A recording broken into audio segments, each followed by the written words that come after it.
Of the horns, medium, light skin tone. The man. He just talks a ton of shit on his Telegram, but I think he doesn't know that people check it. I have no idea. I'm pretty sure even Ben Shapiro would say if you're starving to death, it's probably okay to steal a bagel from a fucking store. I think anybody would agree with that. This is like the lowest tier argument, but that's okay. We're just getting started. Okay. I just gotta question your moral priorities. Likewise, I think most people can agree that stealing from small businesses is, at the very least, less defensible than stealing from big corporations. Obviously, not all quote-unquote small businesses are created equal, but there's clearly a difference between stealing from a local business and, like, Best Buy. We could get into a whole discussion about gentrification here and how small business is often used as a smoke screen for sort of perceived bourgeois assimilation of places that poor people had once lived. Nothing is simple, everything is complicated, but generally, we can agree, I think, that it's worse to steal from Dave's Cool Soup store than from Walmart. So, we will focus here on stealing from big corporate chains, since that's what most people tend to argue about anyway. That it's petite bourgeois and, like, big corporations. Obviously, interested in appealing to the bed with trash frame, we can agree with that. If you think people should die rather than steal a loaf of bread, you just gotta question your moral priorities. Likewise, I think most people can agree that stealing from small businesses is, at the very least, less defensible than stealing from big corporations. Obviously, not all quote-unquote small businesses are created equal, but there's clearly a difference between stealing from a local business and, like, Best Buy. We can get into a whole discussion about gentrification here and how small business is a term that's often used as a smoke screen for sort of petite bourgeois assimilation of places that poor people had once lived. Nothing is simple, everything is complicated, but generally, we can agree, I think, that it's worse to steal from Dave's Cool Soup store than from Walmart. So, We kind of just breezed by that, but okay. So stealing from wealthier people is more moral than stealing from poor people. There's probably some level of truth to that, but holy cringe. That's what you have to do. And if you can't cut it, you can't cut it. Since that's what most people can argue about anyway. That's one concession per side of the debate, which should equal out, but I'm sure we'll make both sides feel as though I'm selling it short. From henceforth, unless I specify otherwise, when I say shoplifting, I'm referring specifically to stealing from the big corporate chain for fun and or profit, or some reason other than strict necessity. Is that the most difficult form of shoplifting? Probably not, but it's the one. It almost certainly is, no? Does he think that the majority of people that steal in the United States and really get like the big thefts and shit, is it for food? That I'm most interested in arguing about. Once again, even if, hypothetically, I believe that shoplifting was based and or slanderous, I could not advocate for it directly. Even if I could, I'm not sure I'd want to be responsible for you making that kind of choice on account of jail. Whether or not I think shoplifting is ethical kind of decide the issue of whether or not it is a good idea to do. Please use appropriate caution and do not base major life decisions about what crimes you should or should not commit based on what you were talking about. You. This is an opinion piece. It's not. This is. You can't show this video in court. They won't accept it. Shoplifter people and full disclosure to society I tend to be with, in case you couldn't know already, will claim that anti-shoplifters are just good-looking sycophants brainwashed into believing corporate propaganda. And if that's the case, maybe then we should try to be a little sympathetic to people who are affected by said propaganda, because I don't think it makes a lot of sense to get angry at someone for believing something they have been brainwashed about. Anti-shoplifting people tend to argue that shoplifting is bad for the vulnerable employees of large corporations, that the cost of shoplifting triples down and harms innocent people, that shoplifters may believe their crimes are victimless, or at the very least, the victims of their crimes are people who kind of deserve it. But that's just a convenient excuse to justify doing whatever suits their selfish impulses. So I think we can see some common ground here. Putting aside, for now, the issue of who exactly, if anyone, is hurt by shoplifting, it seems like we already agree that if it were to affect only the bottom line of rich corporations, that would be more or less fine. Even if you think it's bad in some abstract sense, it's hard to get mad. I stay entertainment from my streamer. You will never see a D. Harm only matters if and when that harm begins to affect regular people who might actually lose something in the process. When the company passes the... I don't know what I can say. I don't want to get banned, actually. I don't like these people. I don't want any of these people in my society. I actually really don't. Like as much as I would hate like a fundy like Islam suicide bomber or like any other, like I don't want these people living in my country ever. Holy shit. Like to come out and just like make videos like justify like, yeah, so this is why like stealing is good. Like what commandment is that? There's like 6 or 7 of these where like if you break them, you're probably just not fit for human society. There we go, this one. Don't steal. These are there's some pretty basic ones. Like don't kill people, don't steal from people. So like I feel like if you can't abide by that, or if you're trying to make like Give us your thoughts on the Milo debate. yeah. Personally, I thought Milo was horrible. Well, okay, yeah, obviously he was. They just shouldn't be here. Like, just go somewhere else. Actually, like, forcibly expel people that think that you can, like, justify it. It's actually so insane to me. So if it's no the damage down to their employees rather than absorbing themselves. I think, though, the degree to which this actually happens is dramatically overstated. Anyone who's ever worked one of these jobs can tell you they're paying you as little as they can possibly get away with, no matter what. They don't give a shit if their employees are preventing shoplifters. They're going to squeeze them as hard as they can, period. The greatest form of theft is almost universally not shoplifting, not robbery, not car theft, but wage theft. And, you know, that's putting aside. It's not. These are two. I like how they call it like wage theft. Like it's the same type of thing. Like if people are shorting their employees' wages by one means or another, and I see a lot I'm of just saying, you said that there's nobody. Obviously, that's wrong. Like that's not good. But it's not like theft in the traditional sense, like somebody stealing something from a store. They're two kind of different things. But also, again, they're not. It's not the same thing. Also, I wonder who wage thefts more, big business or small business. I'm super curious on that. I wonder if he linked a study of like, where does the wage theft occur? I'm sure that by absolute number, it's probably big business. I wonder by per capita, like per employee hired. Yeah, I don't know.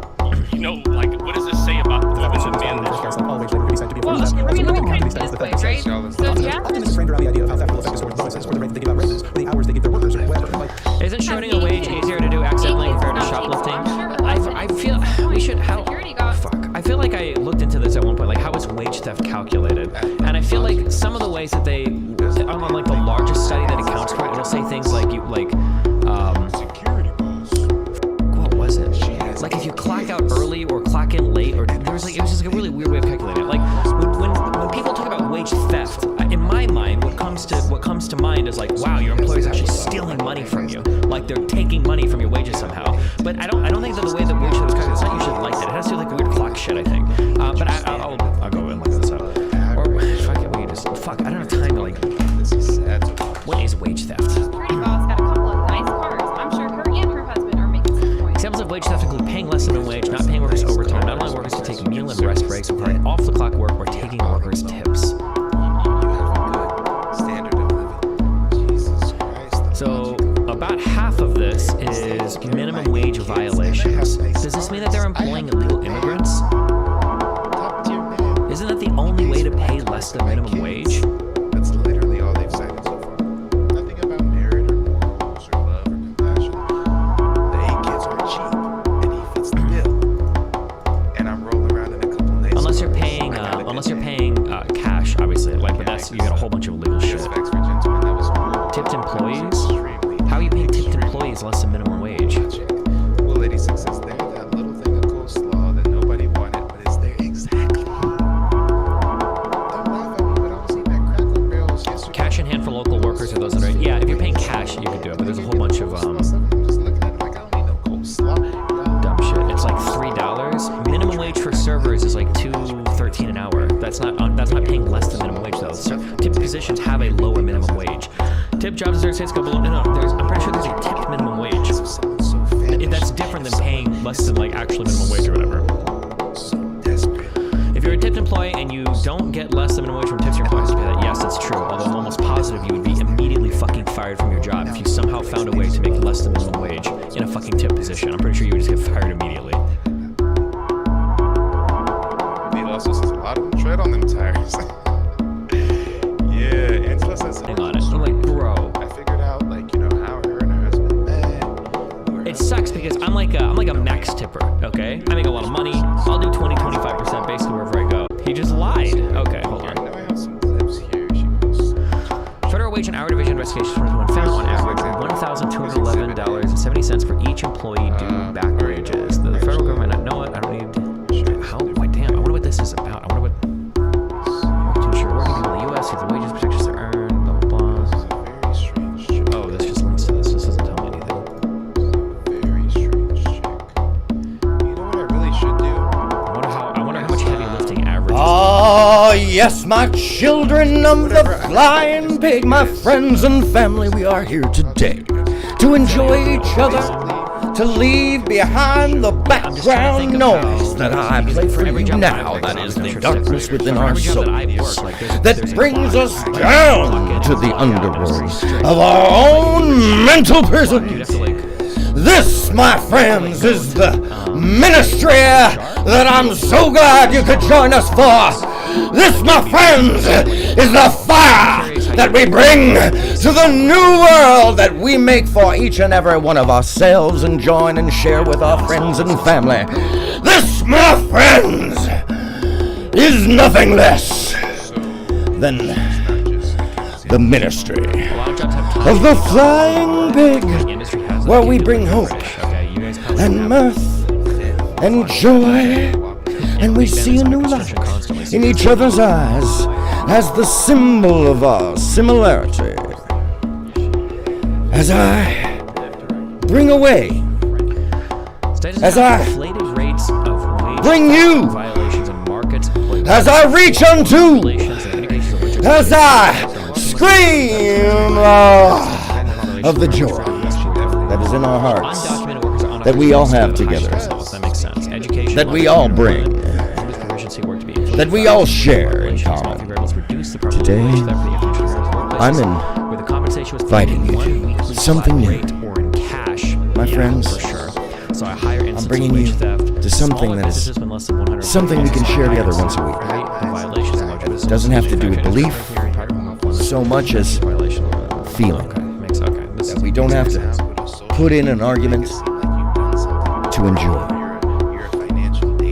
That we see something that may be a little bit sillier That we see something that could be a little bit better. Clocking out to use the bathroom. That we see something that can be just a little more fun. Again, I've only My had friends, 3 real jobs. But he was a captain. I'm not trying to sell you anything that you don't already know about yourself. First of all, she's a 304. Average at best. Not very attractive. I'm so proud and so glad Clocking out to use and the so bathroom. happy People do this. that we could all be here together It's possible, I guess, but I've never heard of that in my entire life in any type of But job he ever. was a captain. for what I deem to be On the clock for carpet. New Sunday Fun Day, ladies and gentlemen. She dresses like a The Church of the Flying Pig. I am aronmsound. Welcome to Remix Live, the lookup. Why would they just keep the money? That's what they're trying to pull off. Or the rate they give out raises, or the hours they give their workers, or whatever. It's like, the idea that companies would be willing to pay their employees Now that it's just you and me, extremely naive in my opinion. Because why would they?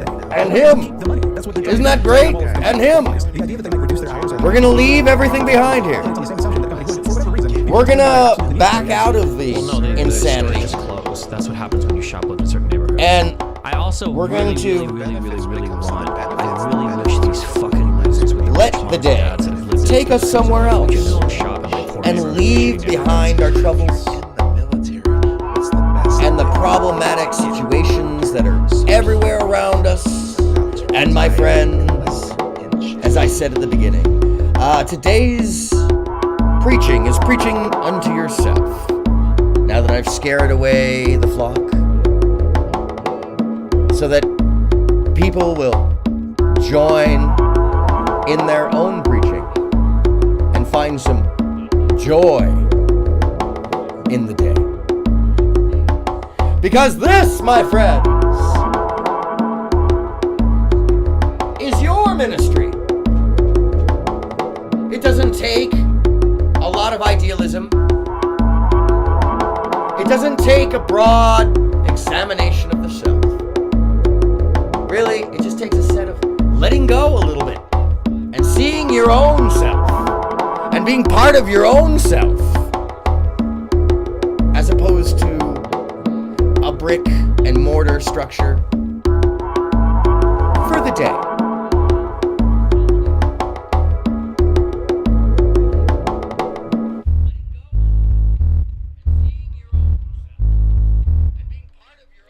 So what we're going to do today is just hang out. I got a lot of fun little stuff to share with you, and I think I'm going to start with let's pull up some cartoons.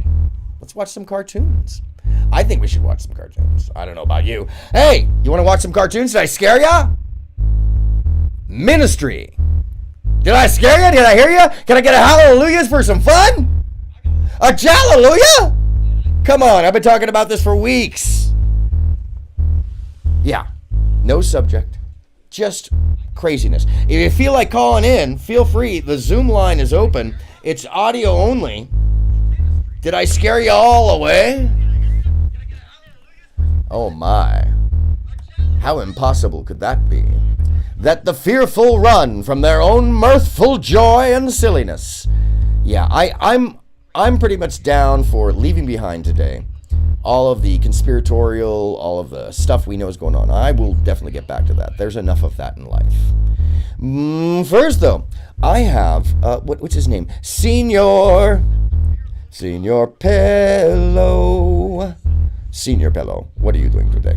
Senor Pello. So I think this is a Spanish language actual channel, and I'm absolutely fascinated by it because the cartoons involved are just absurd and Dadaist and like meme, and I don't even know what to make of them because it's clearly for not English. So it's just enjoyable because it is one of those things that like, well, let's just look at the okay, yeah, what's going on here? Doom. All right. Where are we? We are here. Oh, no, we're not up there. Get out of there, you. You up there.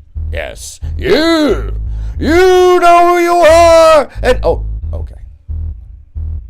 Let's get back to the internet. Oh, why are my live captions on now? Okay, that's what's happening. Hello, everybody. I'm aronmsound. This is Sunday, the Ministry of the Flying Pig, where I bring you nothing but mirth and joy and a little music. I don't focus on anything crazy. I wash away the background noise, and I talk about happiness.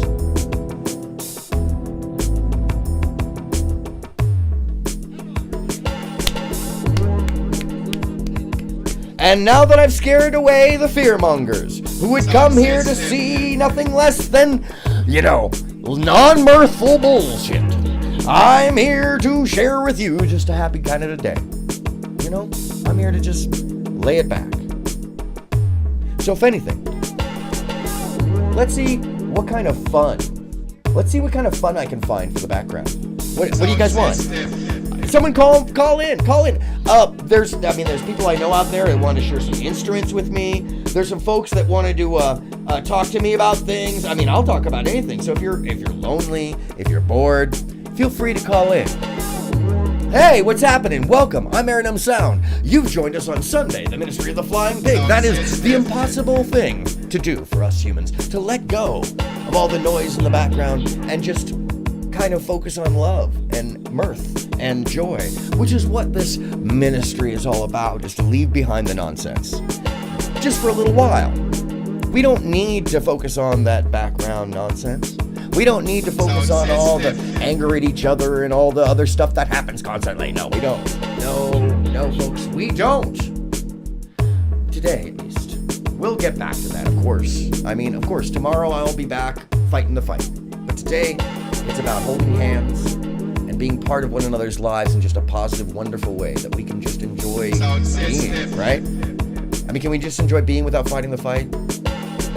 Sometimes it's got to happen, because if we don't recharge our energies, you end up with all this little frosty in the hair. So nobody needs that. And that's why I started out by trying to scare y'all away. Maybe it was the jerkiness. I like to get rid of the OCD, because some of those folks can't hang with us today because they want a problem. And it's okay, to each their own. Maybe that's their joy or mirth. But I'm more about, let's open up the frame. Let's get in the groove. Shake it out. Put on some comfy clothing, maybe your dish dosh if you got one. Because, by the way, man, you've never worn a dish dosh, you are missing out on freedom. I now understand why dresses are so dope. And I would definitely wear a kilt. So, no big platitudes today, other than the one that we find for ourselves. Enjoy. In the recognition that flying pigs are real within ourselves. That we can worship at the altar of joy, of happiness, of relaxation. Speaking of which, if you'd like to call in and talk about this, if you'd like to chat with me or see something that's enjoyable, I am absolutely down to share. Or if you got an instrument or a talent or a topic, or you just want to share with me pictures of your family or friends or loved ones, tell me something about your life or what you're experiencing, I'm here. As you well know, this is Look Up the Remix in general, and we are the home of the awkward, the friend to the friendless, because I believe in you, my friends, and we can do all these things of the fight on any other day. But today, we're going to talk and hang, chill, and watch some cartoons. So, since I'm not getting any direct suggestions, I'm going to, maybe a lava lamp? Lava lamp. Or, I know. Moving tapestry.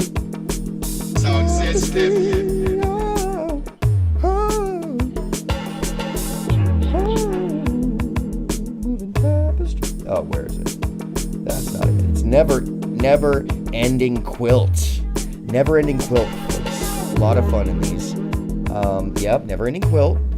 And let's do something just fun and sweet. And it's 10 hours long, so if you ever just want to put one of these on your backdrop, it's a really fun thing. It's called Never Ending Quilts. You don't even need to put the loop on. And next thing you know, boom, you have a really fun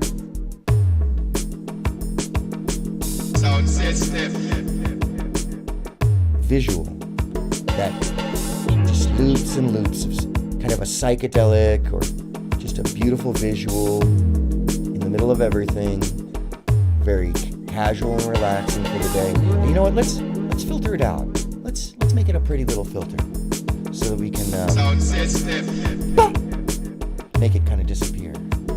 Make it sit on top, so it's just in the background of our mind. That's what I'm thinking about, just in the background of our mind, so that we can just make it pretty pictures, little thoughts, nothing big, just hanging out in the background. Sound system. You know what I'm saying? Because I'm not trying to go too fast. I'm just trying to hang out. And you know what I think? You know what I think we need to do with this? Hold on a second. This is just me. If you feel different, tell me. Because I'm here. I can hear you. Hang out. Even if you don't want to talk, I'm here. I'm with you. As you're with me. And that means always. I mean, entanglement is real, right? Yeah, too much thought. Here, let's get back in.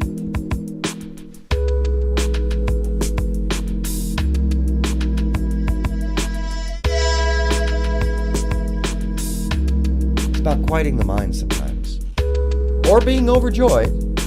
To each their own. What up, little buddy? I'm so happy I found the flying pig within me.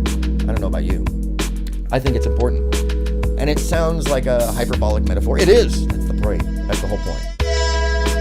It's to let go of the preconceived thoughts and kind of, go somewhere you wouldn't expect. Maybe deeper into the picture.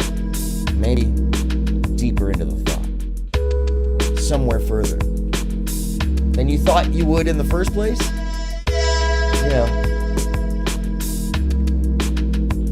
Anyways, I'm so glad you could join me. My name is aronmsound, and this is Sunday, the Ministry of the Flying Pig, where we let go of the anger of the week.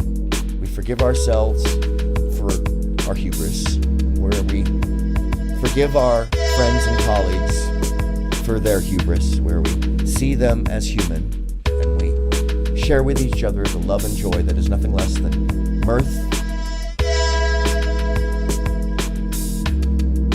acceptance, and wonder of this sentient life that we're in. So I'm here to share with you, and you with I. And if at any time you want to share something with me, a video, or have me bring up a video, or talk about a subject that's in any case lighthearted, like your family, friends, your dogs and cats, your hamsters, I want to hear about it all.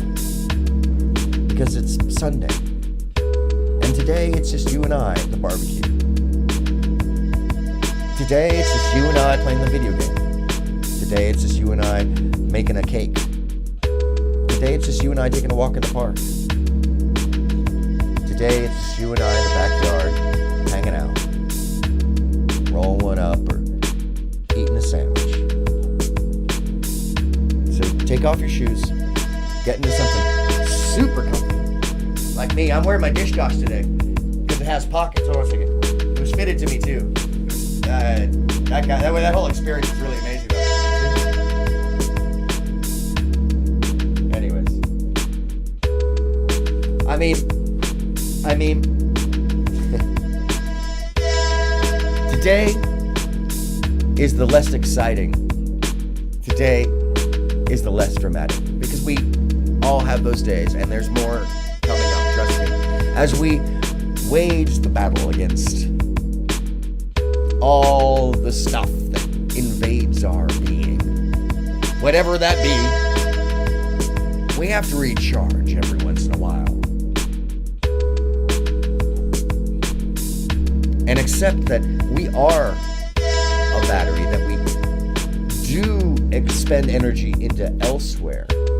As they say, spoons. You can use up your spoons, you know?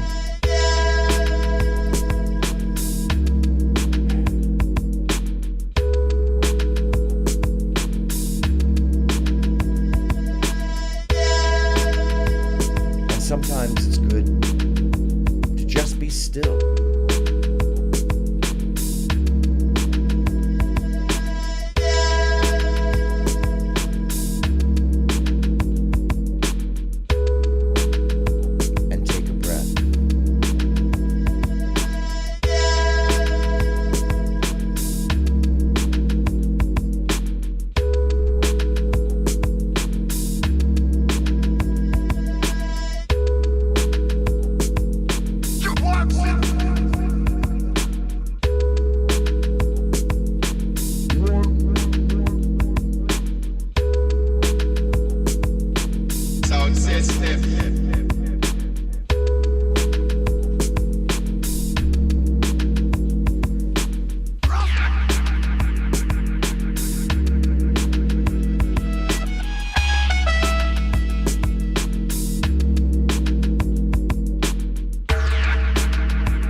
I take you to this other space within ourselves, and you join me, and I peek on through.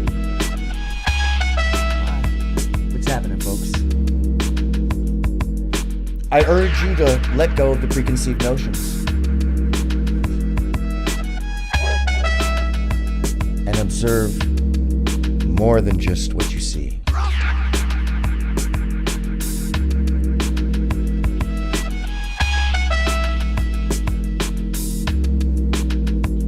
We can achieve more together by letting go of these preconceived notions.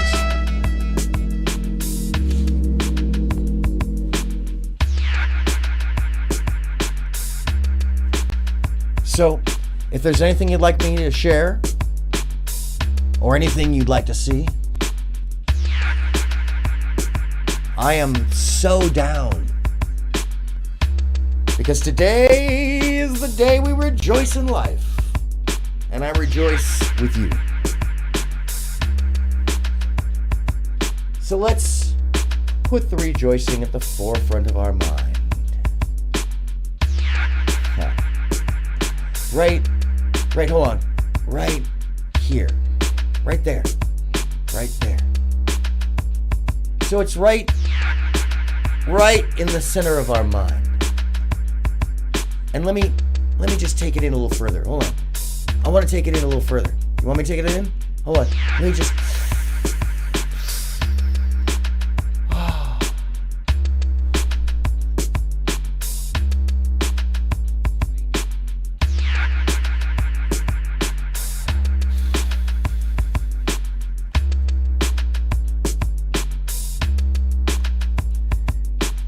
Get over there. Wait, come back.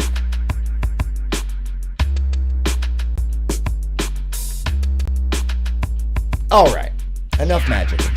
Mumbo jumbo. I think it's time to watch some stupid shit. What do you think? I think it's time to clear our brain with some nonsense. With some pure, unadulterated nonsense.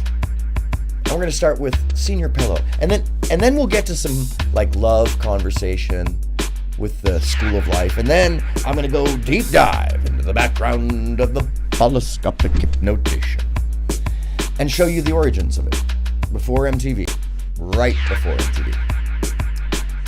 In a movie you can watch for yourself if you want to do a little background. You want to just you can put it on. Haha, what is going on, Emily? Today is the Church of...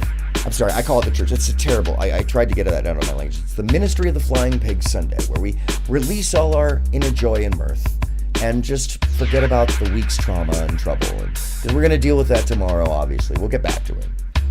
And, we just roll one or have a glass of sherry or wine or port or whatever's flipping your fancy, or eat a sandwich or just hanging out. And feel free to share a video that makes you happy or pictures of your pets, or call in on the call-in line and give me a story about your week that's positive or something you can share with other people, or a recipe. I'm down for anything. That's what the ministry's all about.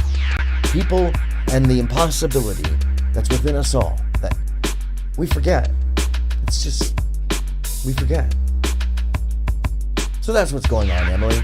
A little divergence once a week from the monotonous screaming that we're gonna get back to anyways. There they are. You have to keep an eye out for them, because every once in a while they come back. Wait, come on, buddy. Come on. Hold on, watch him. He's so cute. Oh, back behind the sheep. Oh, there he is. Oh, dude. Flying pigs. You gotta catch him. Oh, he's in my hair. Sorry. And if you haven't noticed, there's some tech differences I've been working on. Woo! Wow, buddy. Anyhow, so what's up with the metaphor of the flying pig? Well, so often in my life, I'm sure as well as yours, you may have been told that everything that you think is impossible. And I'm here to quantify that most things that we think, in some way, shape, or form, will be fairly impossible, because there's so much pushback, and we have enough of that. We know it. It's inevitable of human adult life is that there's going to be something you're not going to be able to achieve, while other things you will be able to. And we often focus on the things that we don't achieve, instead of all the awesome things that we do in daily life, for each other, for ourselves, even in the smallest way, whether it be a pay it forward or, thinking about others, things that are less perceivable. So that's why I'm like, getting the dish dosh, because it's got pockets, and real men wear long dresses. Yeah, go ahead and call it a dress. This is a dish dosh. A good half of the world wears this because you don't have to wear underwear, and pretty much you could just wear like sandals or socks like I'm wearing now, although I was wearing my comfy shoes before. And yeah, you can. So, nothing weird about it. It's just super comfy and it fits me perfectly, and it's got pockets so I can put my. Yeah, there he is. He only comes around once every 10 minutes. Sir, I salute you, Mr. Flying Pig, and your superhero quality.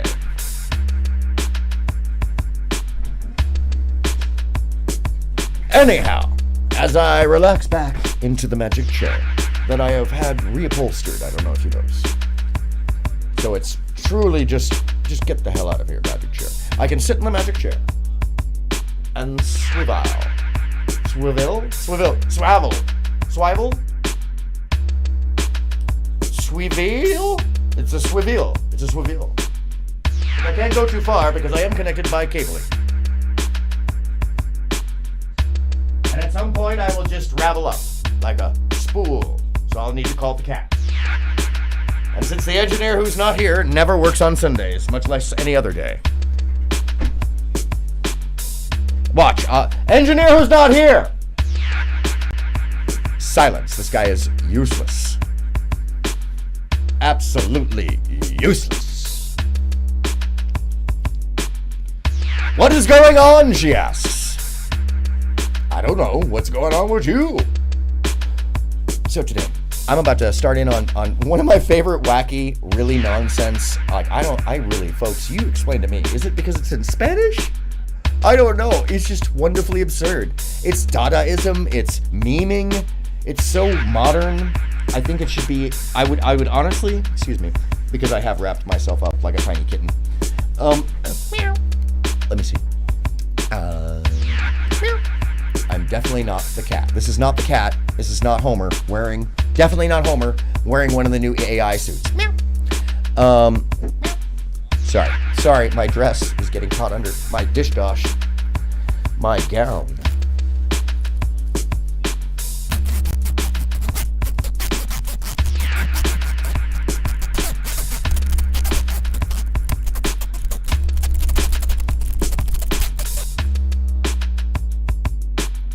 Now talk about old school DJing. Zipper folks. Come on, you know. Fourth grade we learned that. Don't look at me that way. Okay, you can look at me that way. Look at me. No, don't look at me. No, look at me. No, don't look at me. No, look at me. Okay, whatever. By the way, if you don't know where that's from, that's one of my favorite Robot Chickens where there's a yes, I am still spherically azuring you. I am azuring sphericals on you. That's correct. I will possibly take them to rouge sphericals. But maybe not, because the Senior Pillow stuff, if you haven't already started watching it, as I've explained it to you repeatedly, or started to, is that it's just kind of nonsense, memey nonsense, wonderful nonsense. By the way, look at how joyous she is. Man, that's what I'm talking about. Just outstretch your arms, take a second, shake it off, or whatever's bothering you. You don't need to be here, as far as like in the pain. You don't need to be there in the worries of the week because it's Sunday. Throw your feet up on the couch. Throw your feet up in the air. Wear some interesting socks because they're comfy. Maybe stretch out. Pull yourself into a little lotus. What's going on down here? It's a really funny position. Anyhow, what is going on, she asks? Well, this ministry is about fun.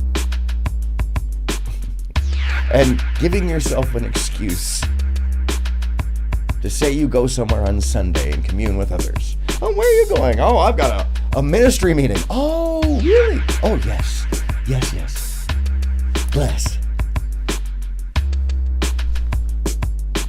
Ministry, the Flying Pig, is about the impossibility within ourselves of letting go and how much the world wants us not to. So that's why I'm like, oh yeah, Emily Barefoot? Go. Is it wood floor or are you carpet right now?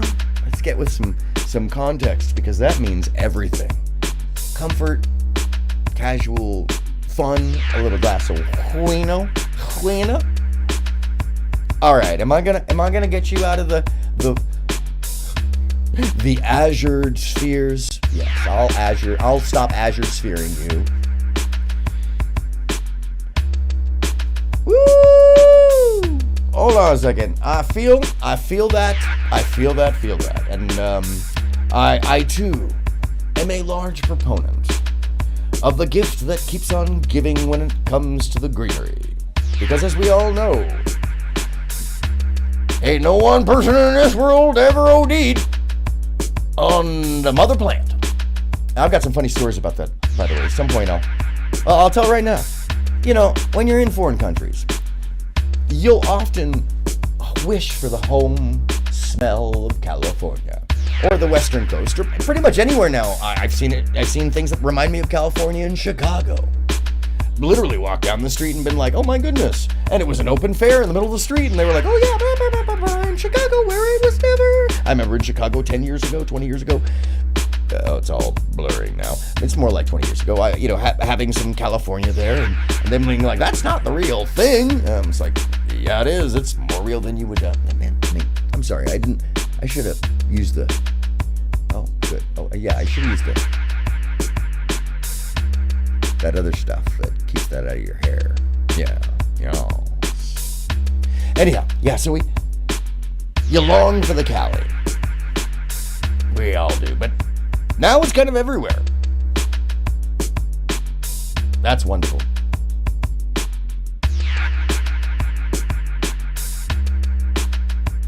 Anyhow, did I get off topic? Yes. That's because I was trying to make a point of how wonderful it was, and what a large proponent I am, and how it makes you forget all your troubles. So, I'm a big proponent of it, and I'm more power to you. Do what makes you relaxed. For some people it's that. For some people it's just a nap. Some people it's going for a jog. Some people it's working out. Some people it's reading a book. Some people it's taking 4 doses of something or other. But whatever it be, I hope you're finding it, because that's what this ministry is about. Sharing what we have in joy and mirth. And the call-in is open on Zoom, by the way. So if you'd like to just share with me your day or talk about stuff, or, I don't have it on my computer because I decided that I am going to keep this as just phone call-in because it's relaxed. Because you probably want to be doing something else. Maybe you want to share with me your, unless you're on Discord. If you have me on Discord, then I will open it up and share the stream. I could do that. But besides that, if you don't know me directly and you want to call in, just call in on the Zoom. And we're going to get to Senior Pello now that I have full tilt gone into the realm of the Rouge sphere. Not the pill, the sphere. And if you don't know what I'm talking about before Rouge, there is Azure. And sometimes we can get into, past Azure sphere. It's the Congo Blue sphere. And then it becomes Raha. Oh, how joyous. I kind of want to do that right now. I kind of want to yeah! Let go of the balloons. I hope they don't end up in the power lines. No! Okay. Hi, welcome. I just saw you showed up. I see, oh yeah, well, if somebody needs 4 doses, that's a strong dosage. Oof, you'd be somewhere else by then. And you'd be seeing flying pigs, so I'm welcoming you. So, I see Emily. I see. Who else do I see? Anybody? You probably don't remember this unless you're from the West Coast. Because there used to be a show called Romper Room. And one of my favorite things about it as a youth that I think we should all recognize as something that we all like, we talk about it constantly, is being seen. And one of the most amazing things about the show is that in the morning, this preschool teacher would look out and be like, I see Emily. I see Ben. I see Tamara. I see James. And there was nothing more enjoyable than knowing that children, that other humans like myself at the time, were being recognized. Oh man, Selsun Blue. Can someone send me some? So hard to get in the ether. In the ether. In the ethel ether. Huh? I would forget everything if that was the case. Anyways, are we rouge yet? Are our spheres rouge?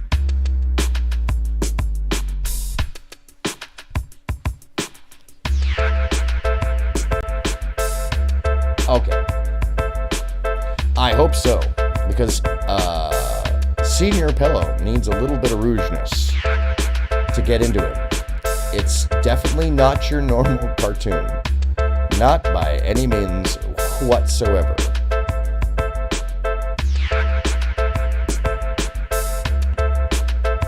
So as I go back here into the world of Senior Pillow, we're going to start in the spooky month, I think. Oh yes, here we go. Wonderful cartoons for our spirit and soul, because they're nonsense, they're mirth, they're a silly joy. I'm gonna just let your mind go. Don't worry, I'm in the background. Just put me in the background. I'm fine. You don't have to pay much attention to me. Just hang out. That's what I'm.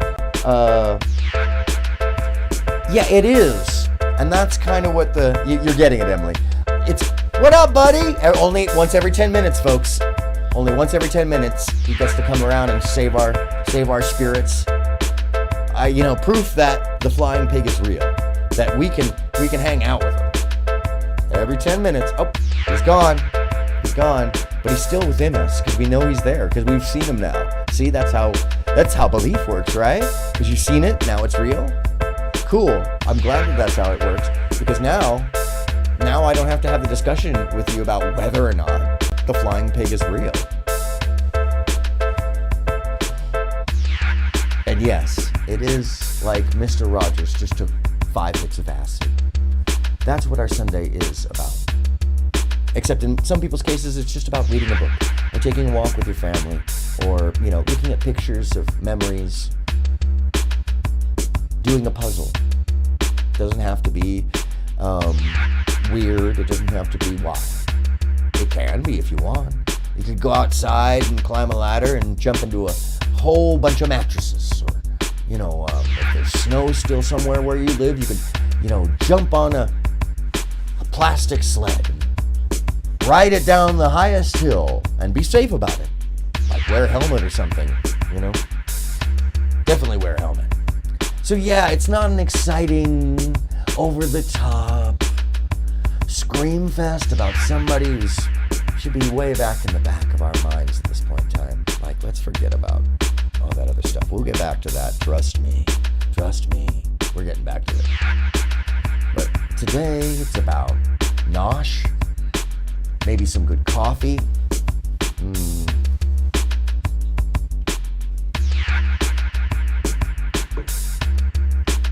Get your little,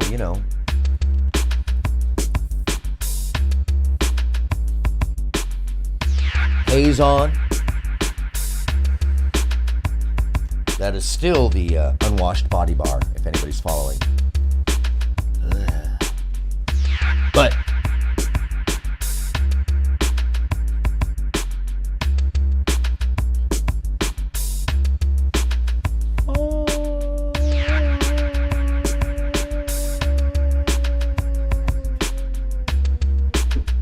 what is really going on here?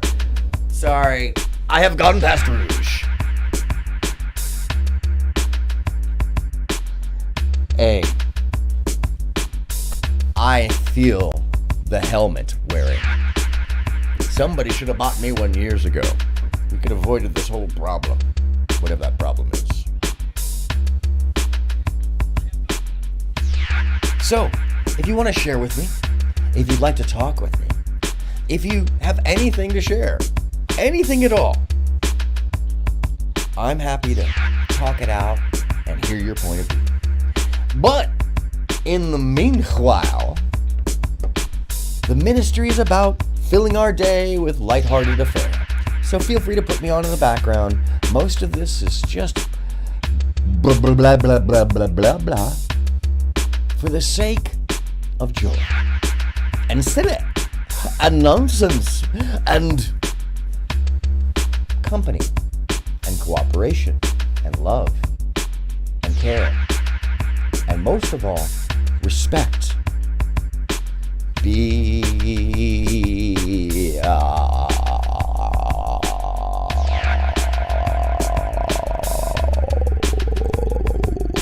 free spirit. It allows one to let go when you're not contained within a mental prison. So, are we Rouge yet? Okay. I hope we're not too rouge. I don't mean to bruise your spheres. Because we were way back at Azure before. Okay. Here we go. Sorry. I'm just mean that way sometimes. And I need to find the screen. Let me shrink this to the appropriate size so it's visually stimulating. Oh, hey, everybody over here on the control center, you calm down. Okay, hi.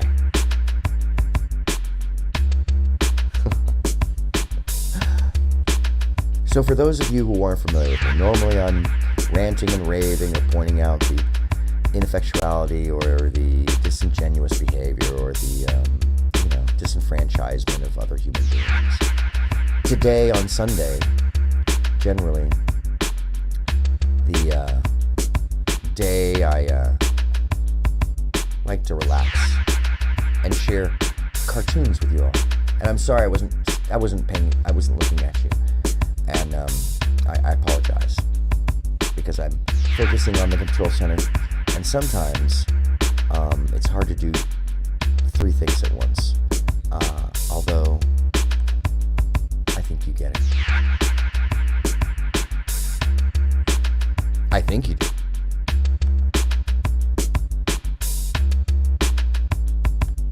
Let's run it back. And let's hear what it has to say. Get that audio control up here. Excuse me. Oh, spooky.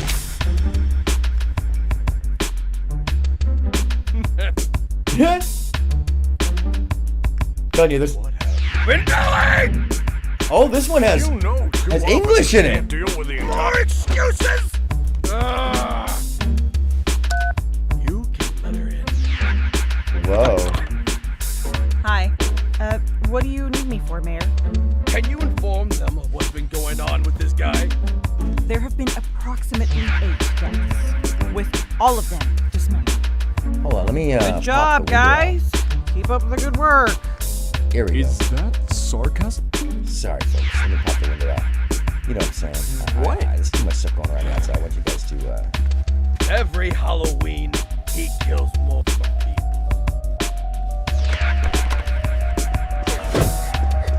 It's hard to know what is real, what is not.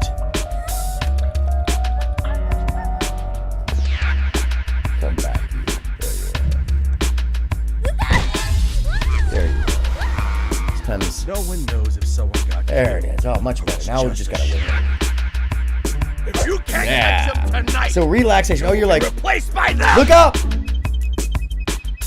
Yes, ma'am. Look, Mayor, something is Huh, going on that's the in truth. town. And There's you just got... something Why I around say blah, that so often, blah, because it's so often I looking don't down. care about your imaginary cult, John. Leave burned down my house. Yeah, John. Fire hazard. You always keep Okay, this is so forgotten it aggressive. I think we need to try one of his other cartoons. I Because want you it's to just so aggressive. solve this tonight. Yeah, Now leave. John. Get out of my sight. Why are the white guys so angry at each other? It's always white guys angry. This is strange. If you haven't liked and subscribed, make sure to do so. Oh, and if you're just hanging out, know that today is just a chill afternoon of cartoons and weirdness. Nothing too big. We're not talking about major topics. So if that's what you're here for, I apologize if that's what you were expecting. It's just not what we do on Sunday here in the ministry. And I say the ministry because this is the ministry of the Flying Pig. They only come around once every 10 minutes to remind you that you're here. Feel free to call in. Feel free to share.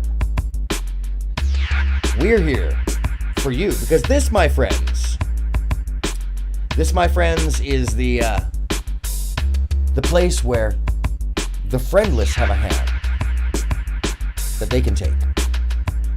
And the unlikely awkwardness that folks would otherwise talk strangely about, as if they themselves aren't awkward for pointing out the awkward. That makes any sense.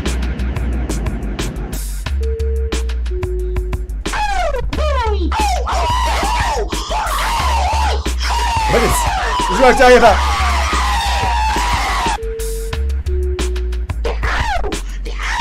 What? That's not a loop, folks. This is still going. What is happening? Whoa. Whoa, buddy. It's so aggressive. It's so aggressive. I love the the knockoff Disney character stuff too. Oh, hey. Oh my God, no, it did not.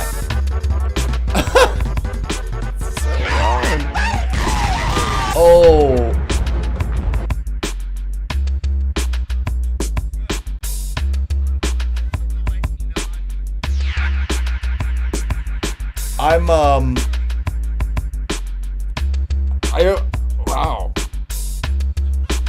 Wow. Okay, I'm gonna go to Thanksgiving.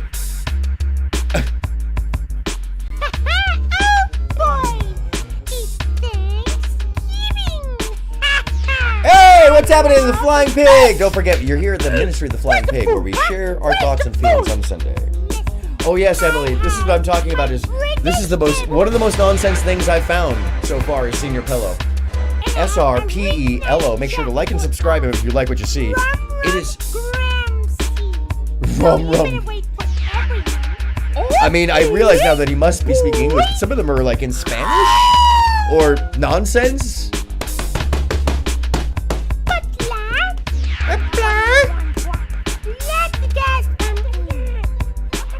What is it? Like, it's all meme characters, kind of, and like with the earlier ones. It's super nonsense. By the way, thank you so much for joining. This is just fun Sunday Ministry of the Flying Pig, where we relax and take in the joy and the mirth. Feel free to call, and we can heal each other with the mirthful joy. Did I leave the wrong? I bet I left the wrong call up at the top. That's why everybody's like, yeah. Let me unpin this message real quickly, and I will repin the proper phone call so that any of you can freely join.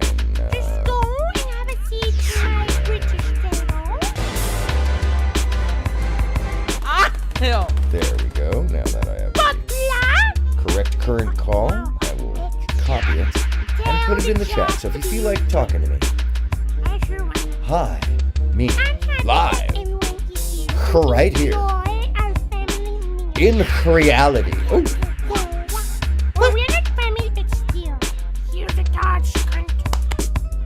It's just mayhem. It's just pure mayhem. You're like, what exactly is going on here? Folks, this is all about chilling and doing fun things and being irreverent, and having a Sunday fun day. Which is why we call it the Ministry of the Flying Pig, because it gives you an excuse to tell people you're doing something serious. Like you're going somewhere. Oh, I have to get to the ministry. It means you could just go home and take your shoes off and just put me on in the background. That's all I ask. You don't even have to watch. That's your tithes. Especially if you went and said, yeah, no, I have to get there. It's oh my gosh, it's almost 1 o'clock, and then I give you an extra hour so that you can prep. Oh, shush you in the background. What is going on with the nonsense? Who throws a cupcake? I do. I throw cupcakes. Especially when they're tasty and I know that you'll thank me for it later. You need to get the...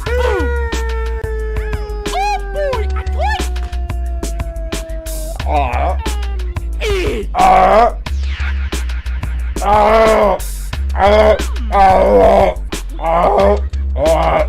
wow. I didn't know I could get that far in. Anyhow, how do I, let me see. Am I able to actually pin this from my phone? Did he say Fionn? Yes, I said my Fionn. Hold on a second. Nope. You up there. You. Yes, pin message you. Alright, thank you. If you don't know what we're watching, it's probably because you haven't dug to the end of the internet as I have. And come back with the juicy, tasty tidbits of nonsense like I have. And some of them, some of them are like juicy meat pies, where there's many flavors like this one. And some of them are just plain... What's the word I'm looking for? Anyone have a good word for this? Is there a good word for this kind of tasty yet disturbingly acidic, or maybe is there a word I'm looking for? Oh yes, cacophonous, outrageous, obtuse. This is dance music. Oh, he's over. Ugh. That's what I'm gonna look like in 8 years. I hope so. It'd be more character. I like more character. I like more character in you. Because this is, look up the remix. Sunday's Ministry of the Flying Pig. And yes, I have many sub-shows and shows above shows and shows. It's because creativity is not a limited function of the mind, and those people out there are unrepresented. Stuck into minimal shells. Oh, Selsun Blue, I'm telling you. It doesn't work the way they say it does.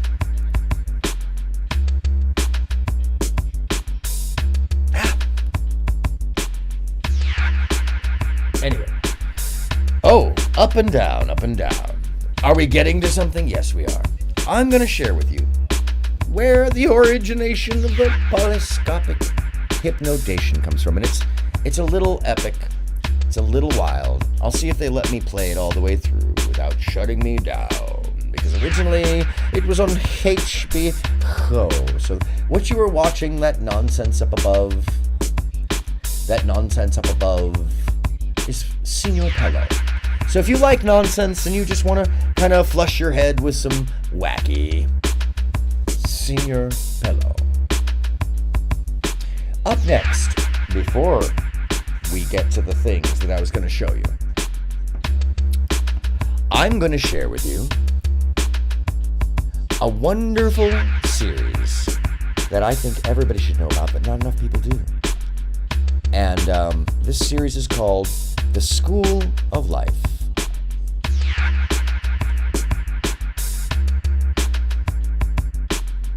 And now that I can get to the actual window, because I have 12 things open, I shall type in The School of Hamster? I'll get to that in a second. But first, The School of Hamster. There's a School of Hamster out there. I'm going to go back to that one. That's what I'm talking about. I go to these things, and then I subscribe, because I'm a supportive creator. So if you have 4 subscribers, and then I show up, and you're like, who is this? Yeah. I am this. Oh, Signor Pello School of Life. That's different. No, let me get rid of that, and School of Life. And let me see what we got here. Well, would you like to hear happiness? I think happiness. Free yourselves from childhood, guys, self-love matters. School of life. What's School of life? How to soothe ourselves and others. This. How to soothe ourselves and others. It's the middle of the night, let's imagine, and we've been on the Earth for about 3 months. A lot is still very unclear. We are profoundly helpless, barely able to move our own head, and utterly at the mercy of others. The sources of our suffering and joy lie far outside our understanding. Hugely powerful needs pass through us at regular intervals, and we have no way of making sense of them to ourselves, let alone of communicating them reliably to others. A minute ago, we were asleep in a dark, enveloping warmth. Now we're awake, bereft, isolated, and very uncomfortable. There seems to be a pain somewhere in our stomach, but the agony is more general. We are lonely and profoundly sad. The room is dark, and there's a mysterious set of shadows on the wall that appear and vanish at random. In a rising panic, we start to scream out in the darkness. Nothing happens. We pause to recover our breath, and then scream even louder. Our lungs strain with the effort. Still nothing, and the darkness and loneliness grow ever more threatening. Now, true desperation sets in. This feels like the end of everything good and true, and we scream as if to ward off death. At last, just when it seems we could not go on any further, the door opens. A warm orange light is turned on. Wow, that sounds so wonderful, right? They smile at us. I love this guy's say voice. the name they often use around us. Just always makes me Pick us so up and happy. Put us against their shoulder. We can hear a familiar heart beating next to ours and a warm hand caressing the top of our head. They gently move us to and fro and sing a tender, sweet song. Our sobs So start neat. to abate. I love the idea Pull a of weak smile. It feels being the like vicious dangled breeze from of a giant's mercy hand. goblins I don't know why that inside sounds fun. and that life could be Like, remember when you were a bearable little kid and you're after running through the parking lot and your parents Soothing pick is you one of up the and, kindest gestures that you know, like humans as you're running in ever between them, perform for one another. It must lie you close run to up the into their core of arms. love, and is what can make the difference between a desire to die and the capacity to endure. Awkwardly, it tends to be very hard to soothe ourselves, unless we have first, usually in childhood, been properly soothed by someone else. So basically what he's saying is if we don't have somebody who really cares about us nurture. and shows us how to care, we don't learn how to care. Early on, and sufficiently reassured That's in the telling. midst of panic that we will make it, then one part of the mind learns the art and can practice it on the other, and eventually on people outside us too. At moments of crisis, we find ourselves able to access a voice that calms the waves of fear and the blows of self-hatred. But we can sort this out. We'll have a conversation with them.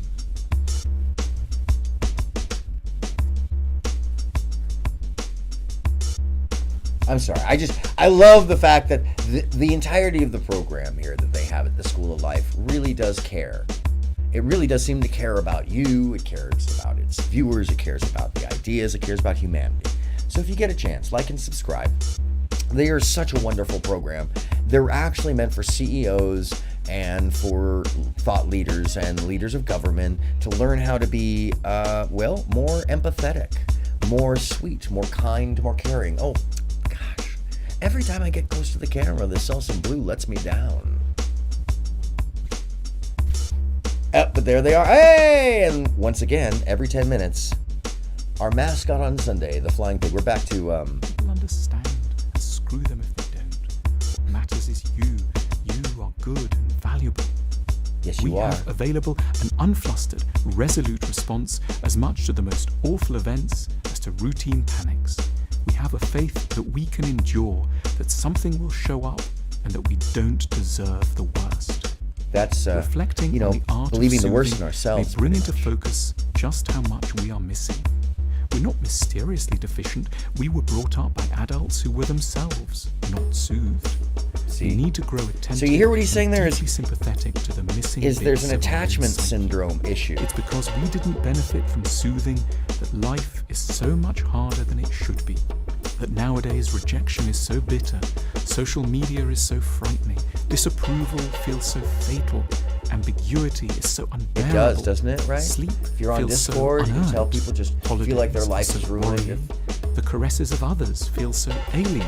Somebody So tells many you that they don't days agree and with you or nights they don't like are you. rocked by Let's run what this back a feel little like- bit because I want you guys to really get his message. And there's lots of the stuff that he has. The School of Life is a very awesome program. They have lots of great materials as well, hardcover and softcover books, card games, all sorts of neat stuff that is about like reminding you that you can be better Have a faith every that we day can endure, and that we that can something all will share show up, in that and that we joy. don't deserve the worst. Reflecting on the art of soothing may bring into focus just how much we are missing. We're not mysteriously deficient. We were brought up by adults who were themselves not soothed. We need to grow attentive and deeply sympathetic to the missing bits of our own psyche. It's because we didn't benefit from soothing that life is so much harder than it should be. That nowadays rejection is so bitter, social media is so frightening, disapproval feels so fatal, ambiguity is so unbearable, sleep feels so unearned, holidays are so worrying, the caresses of others feel so alien, and so many of our days and nights are rocked by what feel like near-death experiences.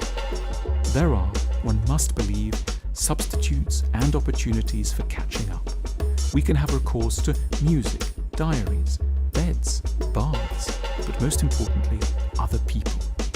However, seeking out the sort of people who can soothe us may be the hardest step. We may mistake a capacity to soothe Seeking for out weakness or the people naivety. who can We soothe may us take the may be the hardest step. And this is what's wonderful.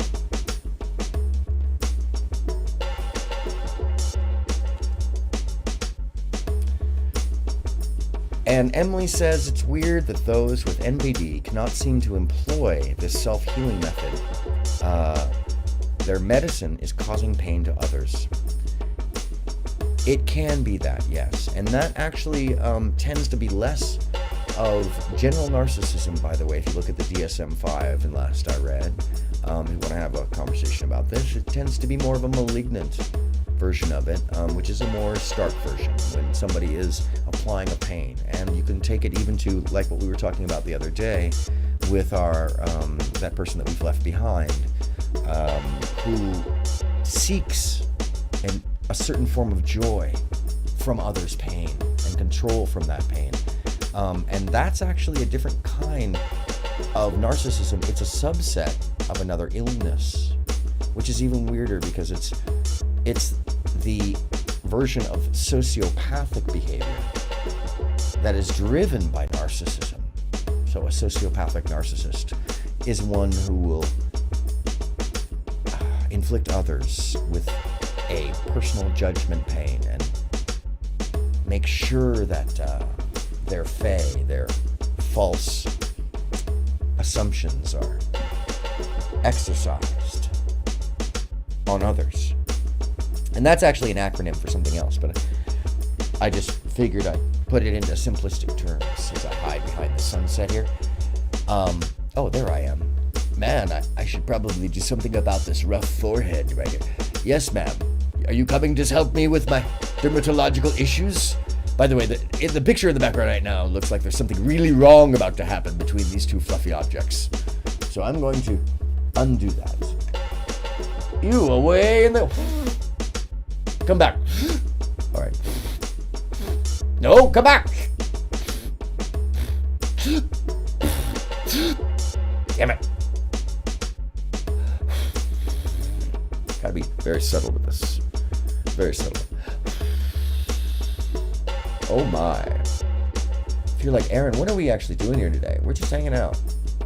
There's nothing overwhelming today, folks. Nothing we're gonna do that's gonna save us from a system. Oh, hey. I like that one. I enjoy that one. Oh. I think that's joyous. So I'm gonna shrink the song down. Leave it right in the center, so you guys can be reminded of it at all times while I continue to run this video. And if you're like, whoa, how is this really going down this way? It's none of your business. It's all tech, folks. It's all tech. There's so many devices. There's so many things. Just don't even worry about it. If you want, though, you can send me. You can send me a video. You can share with me something, what your day's going like, what your favorite recipe is. Speaking of which, I'm going to have to throw some lunch in soon. For a fool. We may need soothing so much, we find ourselves unable to ask for it nicely, shouting counterproductively instead. Or else we withdraw into defensive independence because help. I really feels think like that some it has people become soothing. want help and they just simply Those don't know in how to greatest ask need for of it soothing oftentimes. often And have no idea of what is missing, no sensible way. you know, of by the way, articulating their if you need, have anything and a dogged to talk suspicion about or of you're interested in kindness, anything, were it to be offered to them. feel free to call. We The should Zoom line is strive open. It's in the not chat. to make It's things pinned to the top. constantly scarier in our own minds than they are in reality. We should offer soothing continuously to And others. I can also insist share a to the more video skeptical if we and want from the parched Zoom. parts of our own minds, Or if you got me on that they Discord, too feel free to deserve one day to be the beneficiaries call me up of on kindness the and Discord. reassurance. The calm Thank you cards for are watching. wonderful. Remember Make to sure like to the video subscribe and like. You want to to our watch channel another for one of more. these? I do. Our I kind calm of do. prompt cards Anybody can got a thought help on us to this? find serenity despite daily anxieties and frustrations. To find out more, click on the link now. So one of the wonderful things about this program is that they'll come to you. You can hire these people to speak at your firm. You can have them come speak and do individual consultations. That's how I came across them, is that they educate executives and do a wonderful display. And their merch, by the way, is second to none. Just some of the things they have online are really helpful. If you just want simple daily bias checks and helpful information, these are people, this organization, the School of Life, has your back. So let me shrink this on down for me. So how to help those we love, or self-compassion, or forgiveness. Why we worry all the time and how to cope. No, the 8 rules of the School of Life. I think we should go there. Let's go to the 8 rules of the School of Life. I like that one. Yeah? Okay. By the way, it's always good to stay hydrated, so if you're out there, make sure to have something to drink.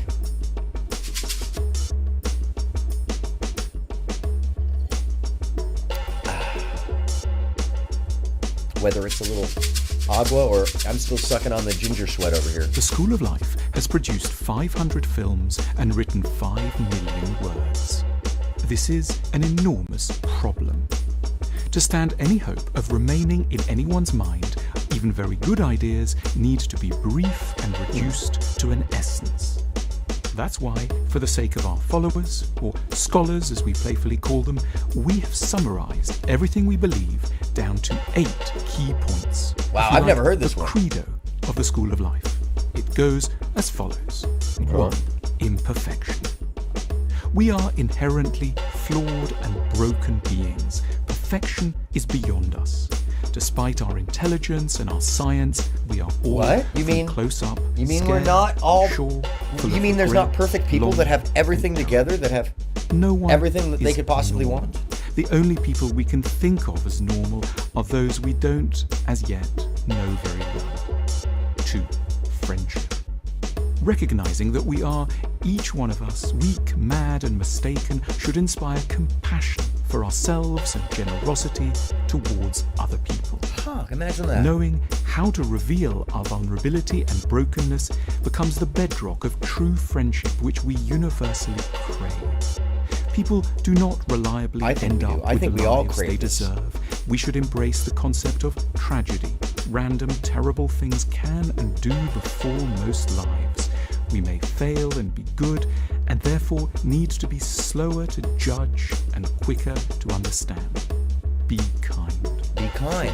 Sounds pretty familiar, right? Insanity. You wonder where I get this We shit. cannot be entirely sane, but it is a basic requirement of maturity that we try to understand the ways in which we are insane. We can warn others we care about what our insanities might make us And this is a do big deal. early and in good time, and before we have caused too much damage. We should be able to have a ready answer and never take offense if someone asks us, as they should, "So in what ways are you mad?" most of the madness. And I comes gotta down hold on a to second. I'm gonna stop this for a second. Which will, in a way unique Because to this our is one of the things that we don't talk about situation, very have often unbalanced. is we would in society see someone who's upset and not challenge the moment.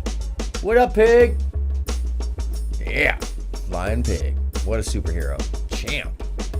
Overcoming. Look at the belly. I mean, look at all that weight he's got to carry around. He's got to have hollow bones. Flying pig. That's us here on Sundays, the ministry of the flying pig. And I'll be rescheduling this for next Sunday, doing the same thing. This is what we're gonna do, folks, because we have the whole week to challenge the world and fight the fight. But once a week, we got to let ourselves, chill and relax and think about things and just reflect and let people be forgiven and forgive ourselves. And even though the Selsun Blue didn't work out for me today, I'm forgiving it. Even though, do not buy your fractal lattice work background. Don't buy a quantum background from Amazon, okay, people? $29.95 is not enough and this is what happens. You end up with sparkly that Selsun Blue does not fix, okay? That's all I'm saying. If you're like, Aaron, this is not your normal bit. Oh, but it is. Oh my gosh. See what happens? But it is. It is my normal bit. It's just a different day. See what I'm talking about? The dilapidation of the whole of the reality behind me? No, that's under my mental controls. Oh, see what happens. See how it does that? See how you do that? All right, folks. I'll let this finish because it's important that we learn these rules. In fact, let me go back through them. So the first rule is right here. 1, imperfection.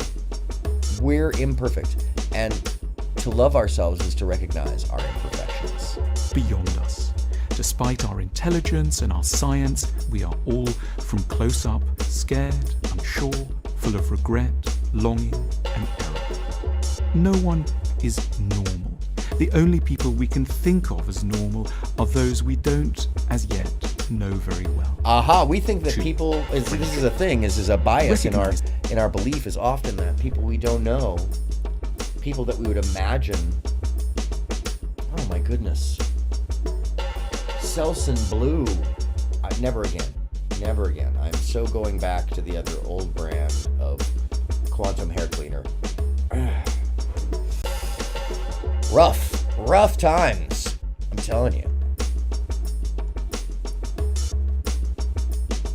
It's funny because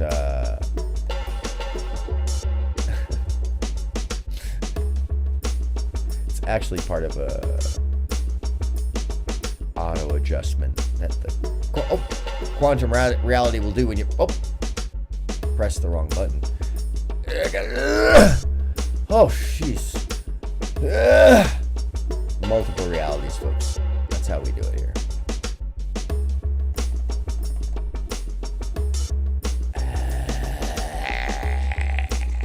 As it falls apart, the whole world just falls apart around me and just slowly dilapidates into weirdness.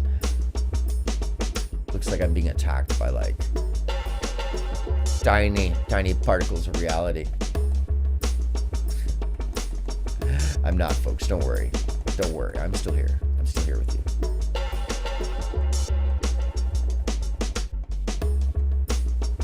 I just like playing with this because it just looks like reality is just folding and tripping out around me.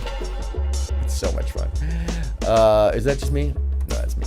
That's just me. I apologize. All right. I'm done. Are we moving on? We're moving on. Yeah, sorry. Imperfection. None of us is perfect. We all make mistakes. We all have different senses of humor. We're all a little different. Oh, we're all a little different? Yeah, we're all a little different. We're all a little different? Yeah. Enjoy each other for that. That we are each one of us, weak, mad, and mistaken, should inspire compassion for ourselves and generosity towards other people.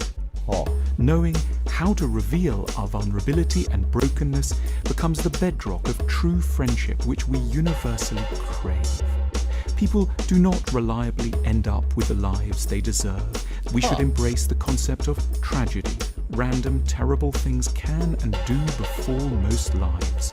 We may fail and be good, and therefore need to be slower to judge and quicker to understand. Be kind. Be kind, because friendship is important. Your insanity. We cannot be entirely safe. I like this one. Know your but insanity. It is a basic requirement of maturity. Don't apply that we try to understand your insanity to other people's reality. I see it a lot. I see it constantly. Where I hear people tell other people that their rules for themselves, based off of their experiences, whatever they be, or their trauma, must be what everybody else does to accommodate them. And that's not knowing their insanity. In fact, they expect other people to know their insanity. And that's not fair, because it's draining.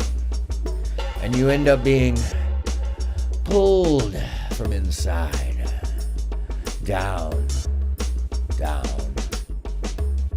into that stark binary belief system. And really, we are multicolored, million flavored, sentient beings who are odd and individual, each and every one of us. And that's what makes us fun and interesting and wild.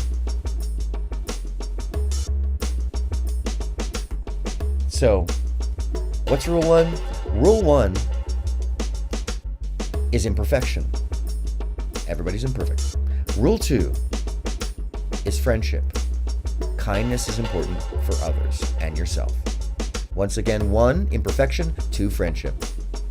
Imperfection is that we're all imperfect. Friendship is that kindness is important. Okay? Association, titling.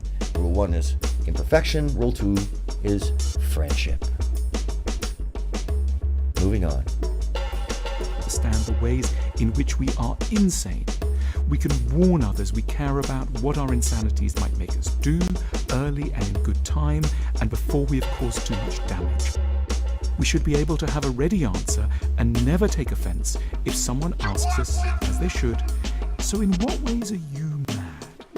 Most of the madness comes down to childhood, which will, in a way unique to our situation, have unbalanced us.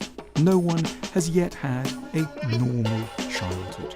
And that's none of us have. To the efforts of family. So when you think to yourself, whether there's some comparative, or somebody tells you that, don't run away from the thought that you may be an idiot. They have some as if knowledge this that were you a don't. Rare and dreadful prospect and insight. Accept the certainty with good grace in full daylight. You are an idiot. But there is no other alternative for a human being. We are on a planet of 7 billion comparable fools. Embracing our idiocy. We are on a planet of 7 billion comparable fools. Do you want to hear it again? He's a doctor. Or will it mean as much coming from me? That we should embrace our idiocy. In fact, you know what? I'm so glad this came up, because I really want to take a picture of this. In fact, I think this is going to be one of my screenshots for this week. You ready? Let's take it together. Hold on.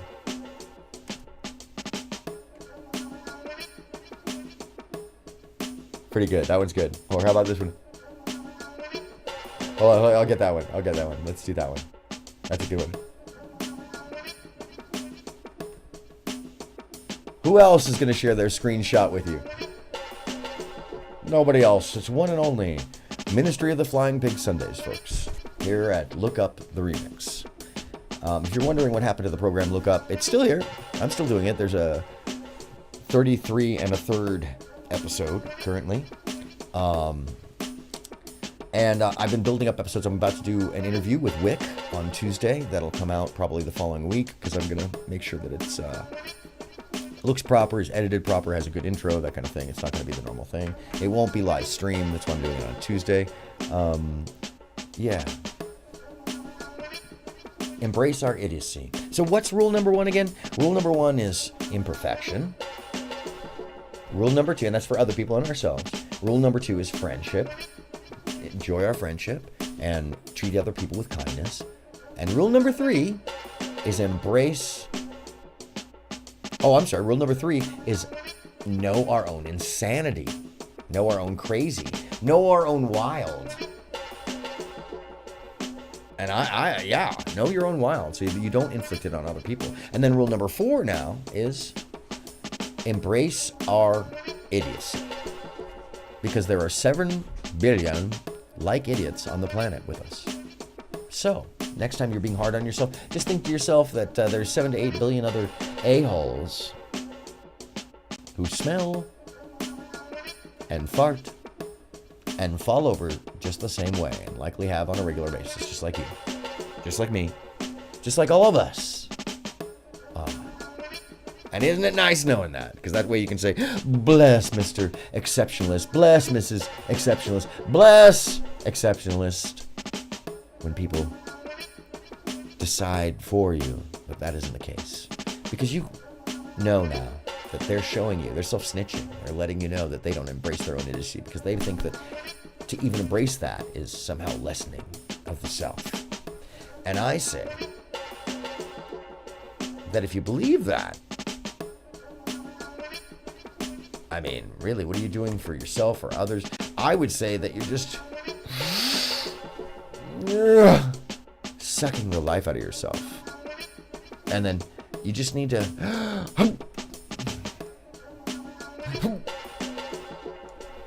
blow it back into yourself. Give yourself some color. Give yourself some life. Right? Okay.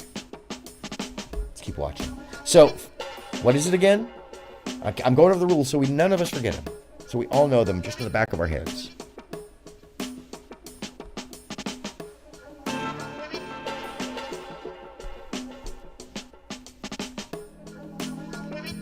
It is 1, imperfection. 2, friendship. 3, acknowledge our insanity. 4, embrace our idiocy. All right, let's keep moving. Before challenges, because messing up is to be expected. It should make us comfortable with ourselves and ready to extend a hand of friendship to our similarly broken and demented neighbors. We should overcome shame and shyness because we have already shed so much of our pride. 5, good enough. The alternative to perfection isn't failure. It's to make our peace with the idea that we are, each one of us, good enough. We are good enough parents, siblings, workers, and humans. And this, by the way, while I stop us here, this right here, little magical piece of information about being extraordinary because we're ordinary, is something the red pill world and the black pill world and the blue pill world and the purple pill world and the paisley pill world and all that bullshit. It's meant to sell you into a mental prison that you can simply break away from. Especially here on Sundays at the Ministry of the Flying Pig, where, as you can see, they exist. Although off on the horizon currently, they'll be back through. Their patterns are pretty common. They're hunting right now for new mirth. Oh, there he is, the patron saint. Say hi, Flying Pig. Patron saint of the ministry here on Sundays. That we are ordinary. And I'm gonna actually, hold on a second, I love this. Let's take a snap. Shall we take a moment to take a snap? Let's take a snap. Go, you at home, take a snap. Send it in, let me know. Let me know how it goes. I love it. I love it. Anyhow. For failure. Understood more carefully and seen with a more generous and perceptive eye, it contains the best of life. Life is not elsewhere. It is fully and properly here and now. 6. Beyond romanticism. The one is a cruel invention. No one is ever wholly right, nor indeed wholly wrong. true love isn't merely an admiration for strength, it is patience and compassion for our mutual weaknesses. Love is a capacity to bring imagination to bear on a person's less impressive moments. Wait, hold on a second. Let's rub that back, because people like Pearl... Oh, I can't believe I just mentioned her name. The schmoes out there in the world that believe that they're real women and real men, for whatever reason that they would term it real as opposed to just being themselves, would have you believe otherwise. For our mutual weaknesses. Mutual Love weaknesses. is a capacity to bring imagination to bear on a person's less impressive moments and to bestow an ongoing degree of forgiveness for our natural fragility. Natural fragility, giving power to each other's moments of natural fragility and giving forgiveness to that. Which is what the fresh and fit people, what that whole world of the manosphere would have you forget. You know, come here for a second. Hold on, can I talk to you? Come here. Come on over. Let's hang out. There's a whole bunch of people out there that would sell you a bill of goods and fear. And I know I wasn't going to do this, but I'm only going to pop it over here once and really be like, yeah, let's talk about this. And if you're like, boy, he's looking tired. Yeah, it's because I am fighting the fight. I am fighting the fight on 4 different fronts currently. And it's about to get even bigger. So I decided that, and I've been thinking about this for a minute, you know, if you watch the show at all, that I'm working on this thought. That the ministry is about sharing a quieter. Oh man, did I get a cheap magic cover? What the hell, man? Amazon, dude. Amazon. I'm just telling you. I need to go. This is what I'm talking about. I need to shop small now. I need to shop small.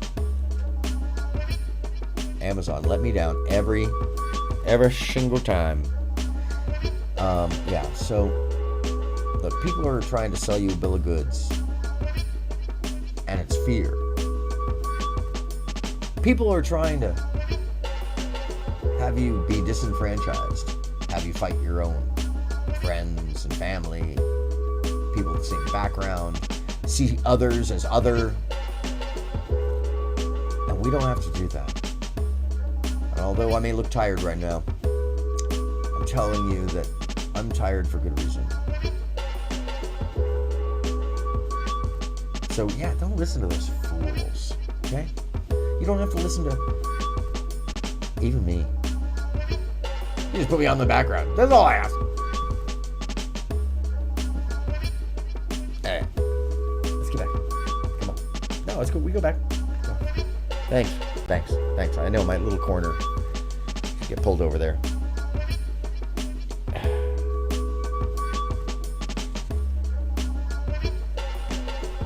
Expected to love us just as we are. Genuine love involves 2 people helping each other to become the best version of themselves. Compatibility isn't a prerequisite for love. Not at all. It is the achievement of love. 7. Cheerful despair. We are under undue and unfair pressure to smile, but almost nothing will go entirely well. We can expect frustration, misunderstanding, misfortune, and rebuffs. Melancholy is not rage or bitterness, it is a noble species of sadness that arises when we are open to the fact that disappointment is at the heart of human experience. And that is something very important to mention. You know, a lot of these programs would have you believe that, you know, somehow that you have to have exceptional, excelling experiences in every manner. And the truth is, you don't learn anything. We don't learn anything as humans without some failure, some ups and downs. And I know the energy's a little low today, and that's on purpose, because I could have just chugged my coffee like I normally do, because I always chug one down before you see me, folks, so you know that the energy is just fire. If you're like, what's up with the salsa blue hair? Yeah, I don't know, man. I'm telling you, it's probably because, you know, let me see something. Hold on a second. I thought I changed this earlier, but apparently, the salsa blue plan. Yup. I'll play.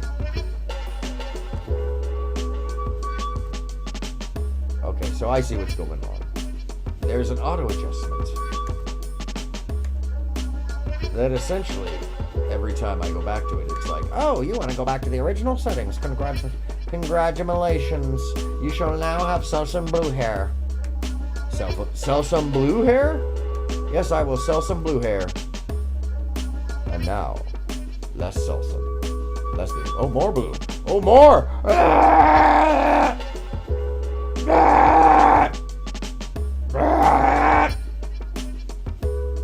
Ah! Ah! Ah!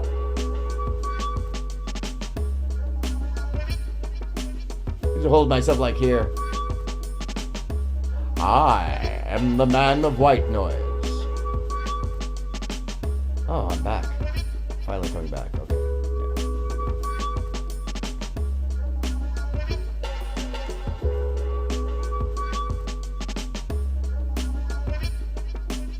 What is going on exactly? Friends, it's Fun Day Sunday. Oh! You can see me! What's going on? Reality, friends, is just what you make it. It's the whole point. Which is why I'm playing with that. Because it's fun and it's Sunday. And that's what we do here on Sundays, is we have fun with reality. Fun watching stuff, talking about things. Feel free to call, because the lines are open. Both of them. All of it. I've been getting massive amounts of message. Okay, enough. I'll keep moving, sorry. Forgiveness for one another. Acknowledgement that we're imperfect. That we need our kindness and our friendship. That we ourselves always need work and are fairly insane. And that the best partners are the ones that are standing the challenges of the troubled times at our worst, and that we are expected to be imperfect. Doesn't sound too crazy to me. But sure does sound crazy to a lot of folks. What do they call that? Meeting people at the finish line? Is that what it is? Meeting people at the finish line? I don't understand that. You? I don't.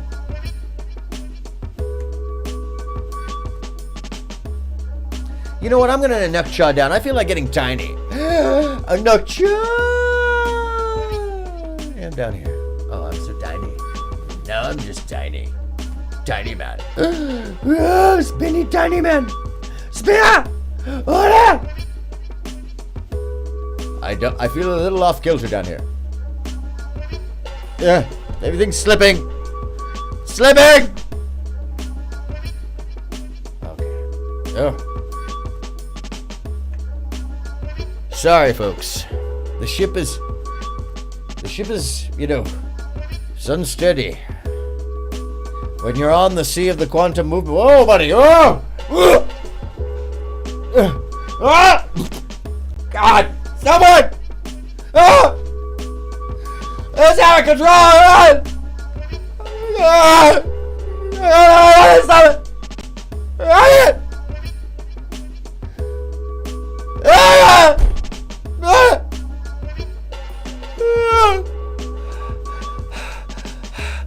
I'm gonna that was a little that was dramatic. Wow. Remember, note to self, don't use the joystick to do the PTZ controls. Okay. Whew! Reality got thrown around there. There's a lot more controls in this hold on a second. Hold on. There we are. Much better. Okay.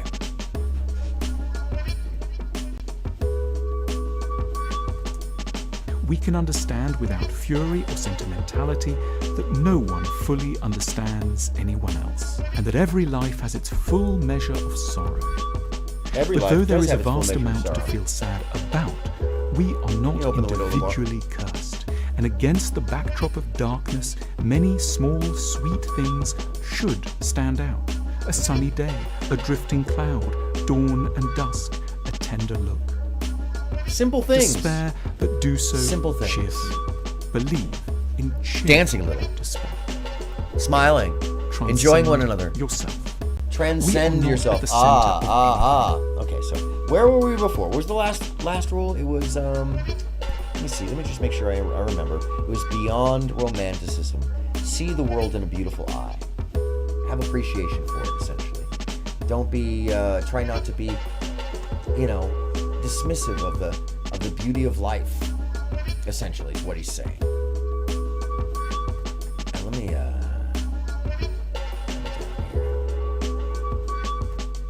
saturate, unsaturate. Whoa!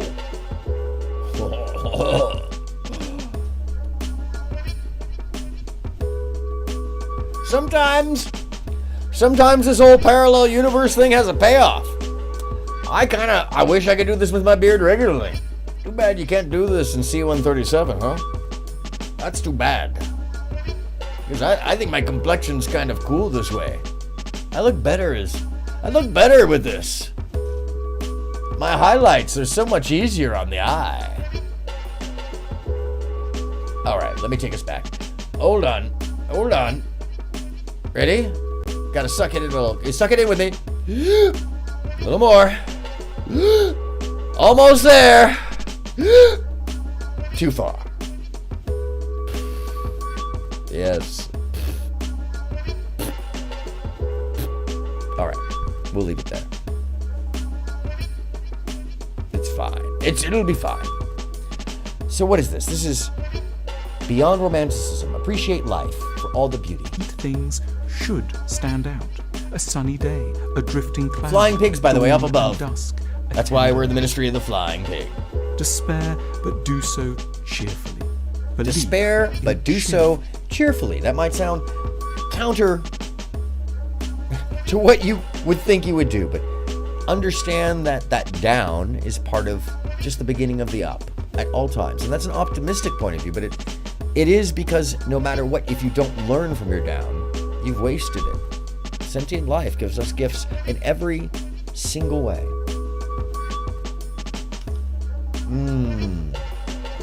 Okay, now I'm hitting the coffee. Yes, folks. Don't hold it against me unless you're holding coffee against me, and then hold it against me. Or it in my eye. Oh God, it's so good. Why is it so good? Anyhow. Despair. 8. Transcend Send yourself. We are not at the center of anything, thankfully. We are minuscule bundles of evanescent... Which, by the way, it's so often that people who want to be at the center of things will tell you that they think you're at the center of things if you share something of this nature. And this is where I say, check your biases, check your balances. It takes all of us. We cannot, each and every one, be some kind of messiah. We are all together the helper of humanity, but in the end, we are nothing more than a tiny... a tiny player down here playing with other people in the same playground. And of course, we often pick leaders. But that's really for organizational sake. It's not the fact of everyday life. Everyday life is, hey, what up, flying pig? Woo! Everyday life is about each and every one of us in the norm.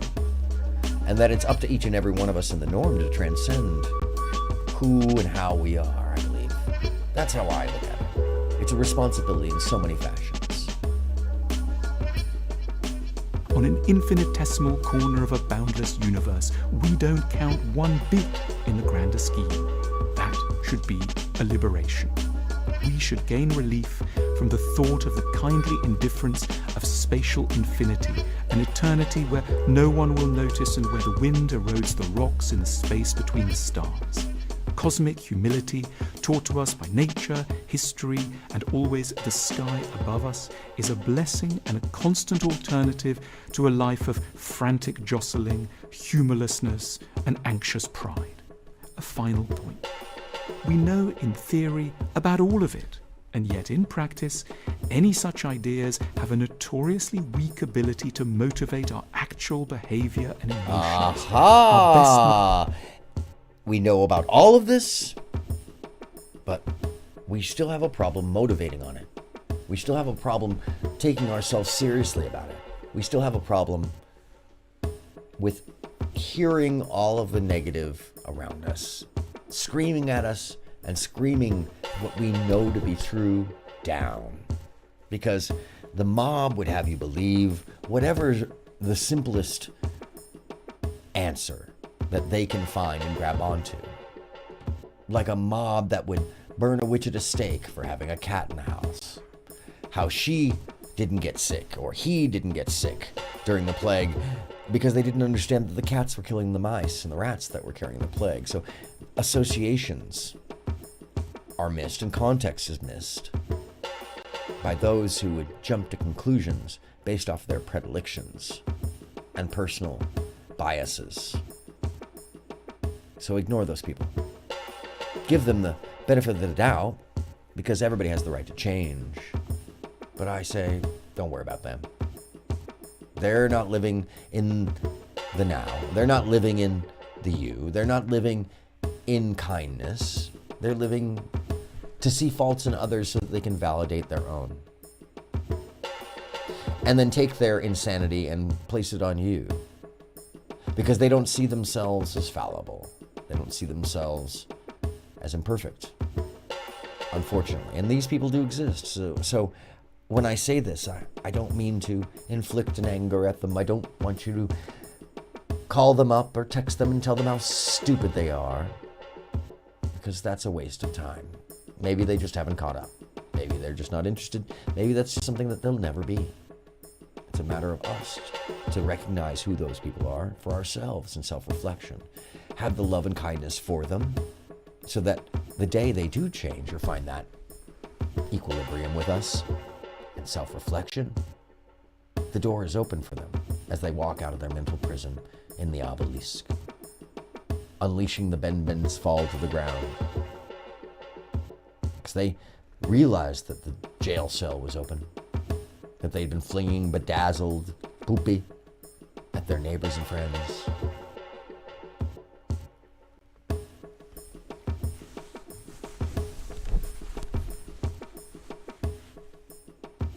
We can be more by remembering these things on our daily basis and giving these credences for other people, as well as ourselves, in an act of kindness and love.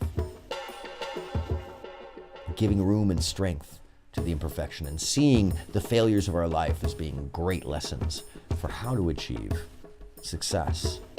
As one knows, if you only succeed, you haven't learned anything. So your success is actually pretty much failure. And if you only fail, well, you may be having more success than most people at all, because as long as you're learning and it's not repeat failure, and you're failing at a bunch of different things, and as you change, you just may be a fish in a tree, meaning that maybe you're just in the wrong place, and that you need to be in the water to seem like a genius, instead of in a tree where you might seem like an idiot because you're a fish. But the truth of that story, by the way, is whoever put you in the tree, that's the idiot. It's the thing most people miss. So folks would take you right out the water as a fish, put you in a tree, and then say, see, you're in a tree, you can't function.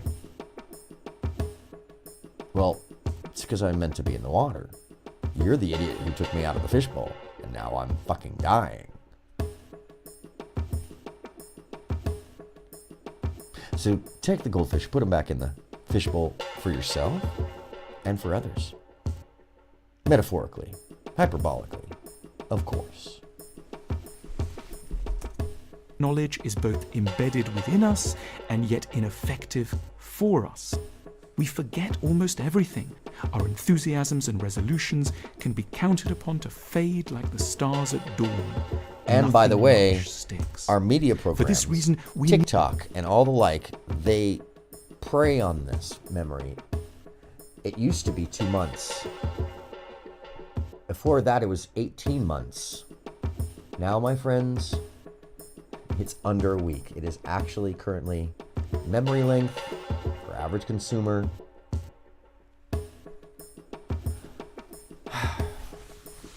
It's 5 days. That's why in YouTube world, 2 weeks is a year. 2 months is an eternity. And people will forget that they've said things 2 weeks ago and try to change the whole vibe and make up something else later. So,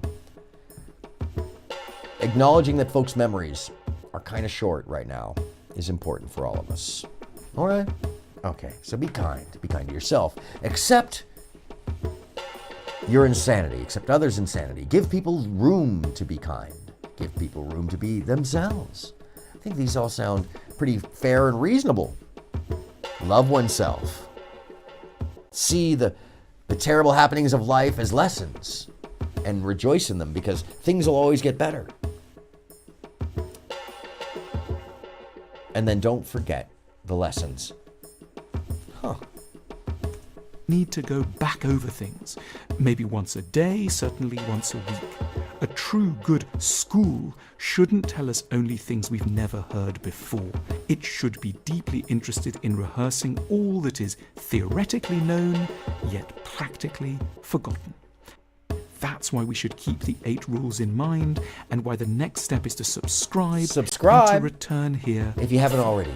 And if you haven't already gone to the School of Life, make sure to like and subscribe them as well. We're going to head off into the surreal now, folks. And also, just so you know, the School of Life will come to your place of work.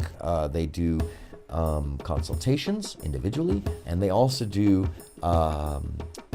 workplace shows. I don't know what to call them because it's not consultation when they do it for the. It's a whole like TED Talk thing, and then they have a merch area where they'll have their folks who teach the classes sit and basically share the different merch and its tools or games or thought sciences, and it's as opposed to being something like cult-like. It's very professional and wonderfully corporate in that they're there to help you be more human, learn from your faults, be rational, use thinking skills, comprehension value, seeing things from a different side, and they don't take a political stand, and they really work with people well. And their relationship books and the relationship games and all sorts of stuff, and by games I mean like little testers and card games and stuff. I can't say enough about the School of Life. Wonderful, wonderful place. And if you ever get a chance to see them, or their show is out, somewhere near you, do not miss it. It's worth every single dime that you would spend. It's not cheap either. My understanding is last time, if you wanted to go as a public member to the corporate experience that I was involved in, it was very expensive. Because it's, as you see, wonderfully basic, informative information that is helpful, and it comes from a place of knowledge. And these people are, great examples. And it works. That's why so many people utilize this. So, now on to the last piece of the day. And this one is an absurd, wild piece that I wanted to share with you because it has the root of most of what I do here built into it. It's where originally I saw this on VHS in 1987. The editor, oops, spelled wrong. YouTube loves to be like, no, that's not how that's spelled. I know, YouTube. I know it's not how it's spelled. But Shadow Vision, S-H-A-D-O-E. And still, wow, they really have this shadow band, don't they? They just got it buried underneath there. Okay, I have to go. I had to search for it on Google and then come back to it the last time. So let me just pull it up in my... I'll just have to pull it up. Hold on, give me 1 second, folks. I apologize. I have to actually go to my channel separately and pull it up in my viewing of favorites. So if you go to my favorites, you can also find this video there. It is... Here, I'm going to move the screen on screen. There you go, Flying Pig. Enjoy. And let's go down to my favorites. Popular videos. Those are the popular ones. By the way, if you really want to see some of my background, just go down to the popular videos. That's what I originally had up here, which is just a video diary of my travels. And some people like to watch them. So, all right. Where are my favorites?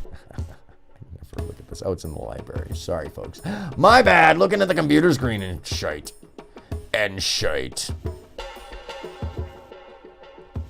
And shite. Liked videos. My clips. Watch later. Moist, powerful families. I'll go into that one. Let's try this as one word. See if it makes it easier. Shadow vision. Yeah, sorry, folks, that I'm tooling for this. Oh, yeah, there it is. I really had to search this out. I give you, my friends,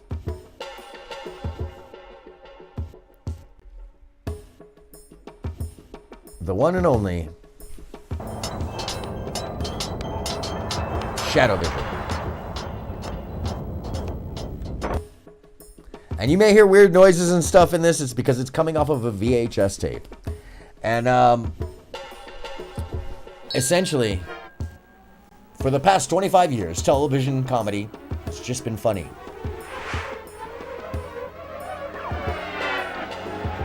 Until now, my friends. Until now.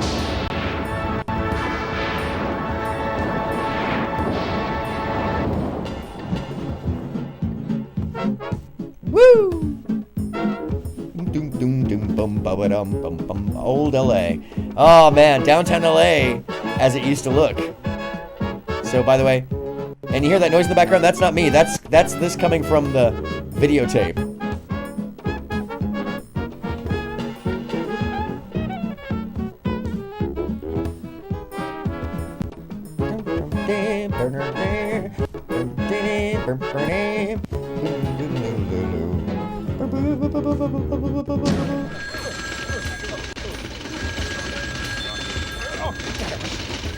Just trust me. Now, what did we say when we first met? That's right. I do the thinking. You do the smiling. Okay. I love you. Really, I do. Oh, that's My girl. Good girl.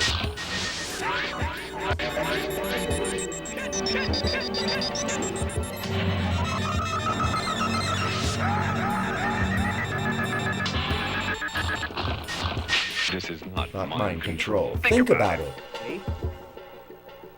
This is not mind control. bombs, huh? Think about it. Monkey mind goes Jitter, jatter, jitter, jatter. Think about it. Think about it. You know who you are. See this? It just keeps going over and over. This is Not mind control. Think about it. This is Not mind control. Think about it. This is This is not mind control. Think about it. This is This is not mind control. Think about it. Change it This is again. not mind control. Think about it. Apparently stations everywhere are being jammed. No one knows where it's coming from or why. But reports are coming in from civilized countries all over the world that this phenomenon cannot be explained. They say, think about it. Well, maybe we should. And in one reporter's opinion, I frankly am. Think about it. Think about what? What? Mind control. Think about it. This is not Mind control. Think about it. You're an asshole, and you know it. Yeah. Weird. Well, look Wow. what's hitting the fan. Like a mystic brain kick through the wind meat of the beyond comes a monstrous paranoia so unthinkably intense the entire world is in turmoil. And just what hypnotic, wallop-packed, mind-warping mumbo-jumbo has the power to pierce the babbling chatter and put people in panic? Mind-warping mumbo-jumbo. Their TV, and look what happens.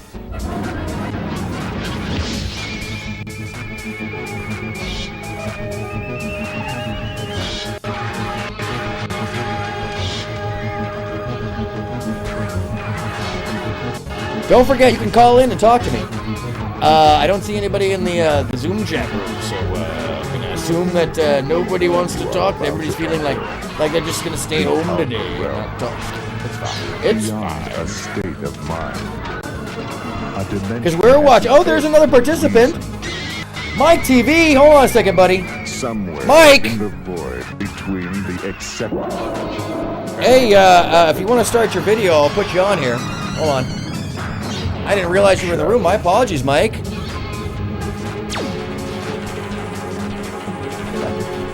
What's happening, buddy? Hold on, let me unmute you.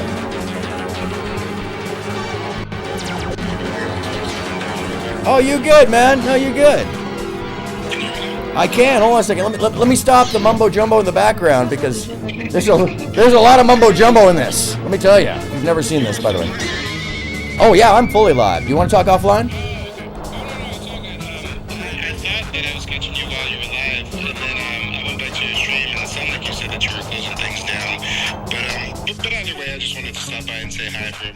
Mike TV, so glad to hear from you, buddy. It's so nice to have you on our Ministry of the Flying Pig.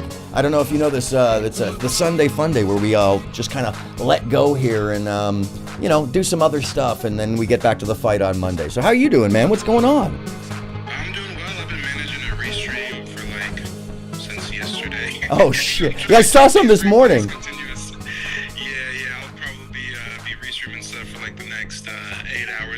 God damn. Just getting ready to go to the gym, try to work on my marketing business, which I abandoned over the last 2 weeks. What are your what are your employees doing? I've been meaning to ask you about that. Like are your employees looking in the window like, boss is just okay? No, so I work nationwide, so I typically have them come in from 7 a.m. to 3 p.m. So 9 times out of 10, I'm streaming after everybody's already left the office. But copy. Otherwise, I got a nice little mini studio here that's pretty soundproof. But once in a while, they're like, "What is he in there yelling about?" I can only imagine. My studio's in the back of the property over here, and so I know that my neighbors have to occasionally hear me screaming and can only imagine what the hell is going on over at Aaron's house, So I feel you on that, man. So what you got plans coming up this week, man? Because I don't know if you realize this, but I should say I've played a very tiny portion. I don't know if my audience fully knows this. All 8 of you, 4 of you, 6 of you, they come and go. Which I got to thank you for, sharing some of your folks with me too. So that's I'm thankful for them being here and thankful for you, man, because this fight, this that we're doing, it seems to have some impact, man. Are you seeing that as well? Yeah, it seems to have some impact. I mean, real world impact. I mean, I got Pearl deleting videos, coming to my channel, saying she's subscribing to me, and whoop. I mean, we've got a lot more people being made aware that she isn't just recently a closeted racist. I mean, she's been this way for years. Yeah, clearly now.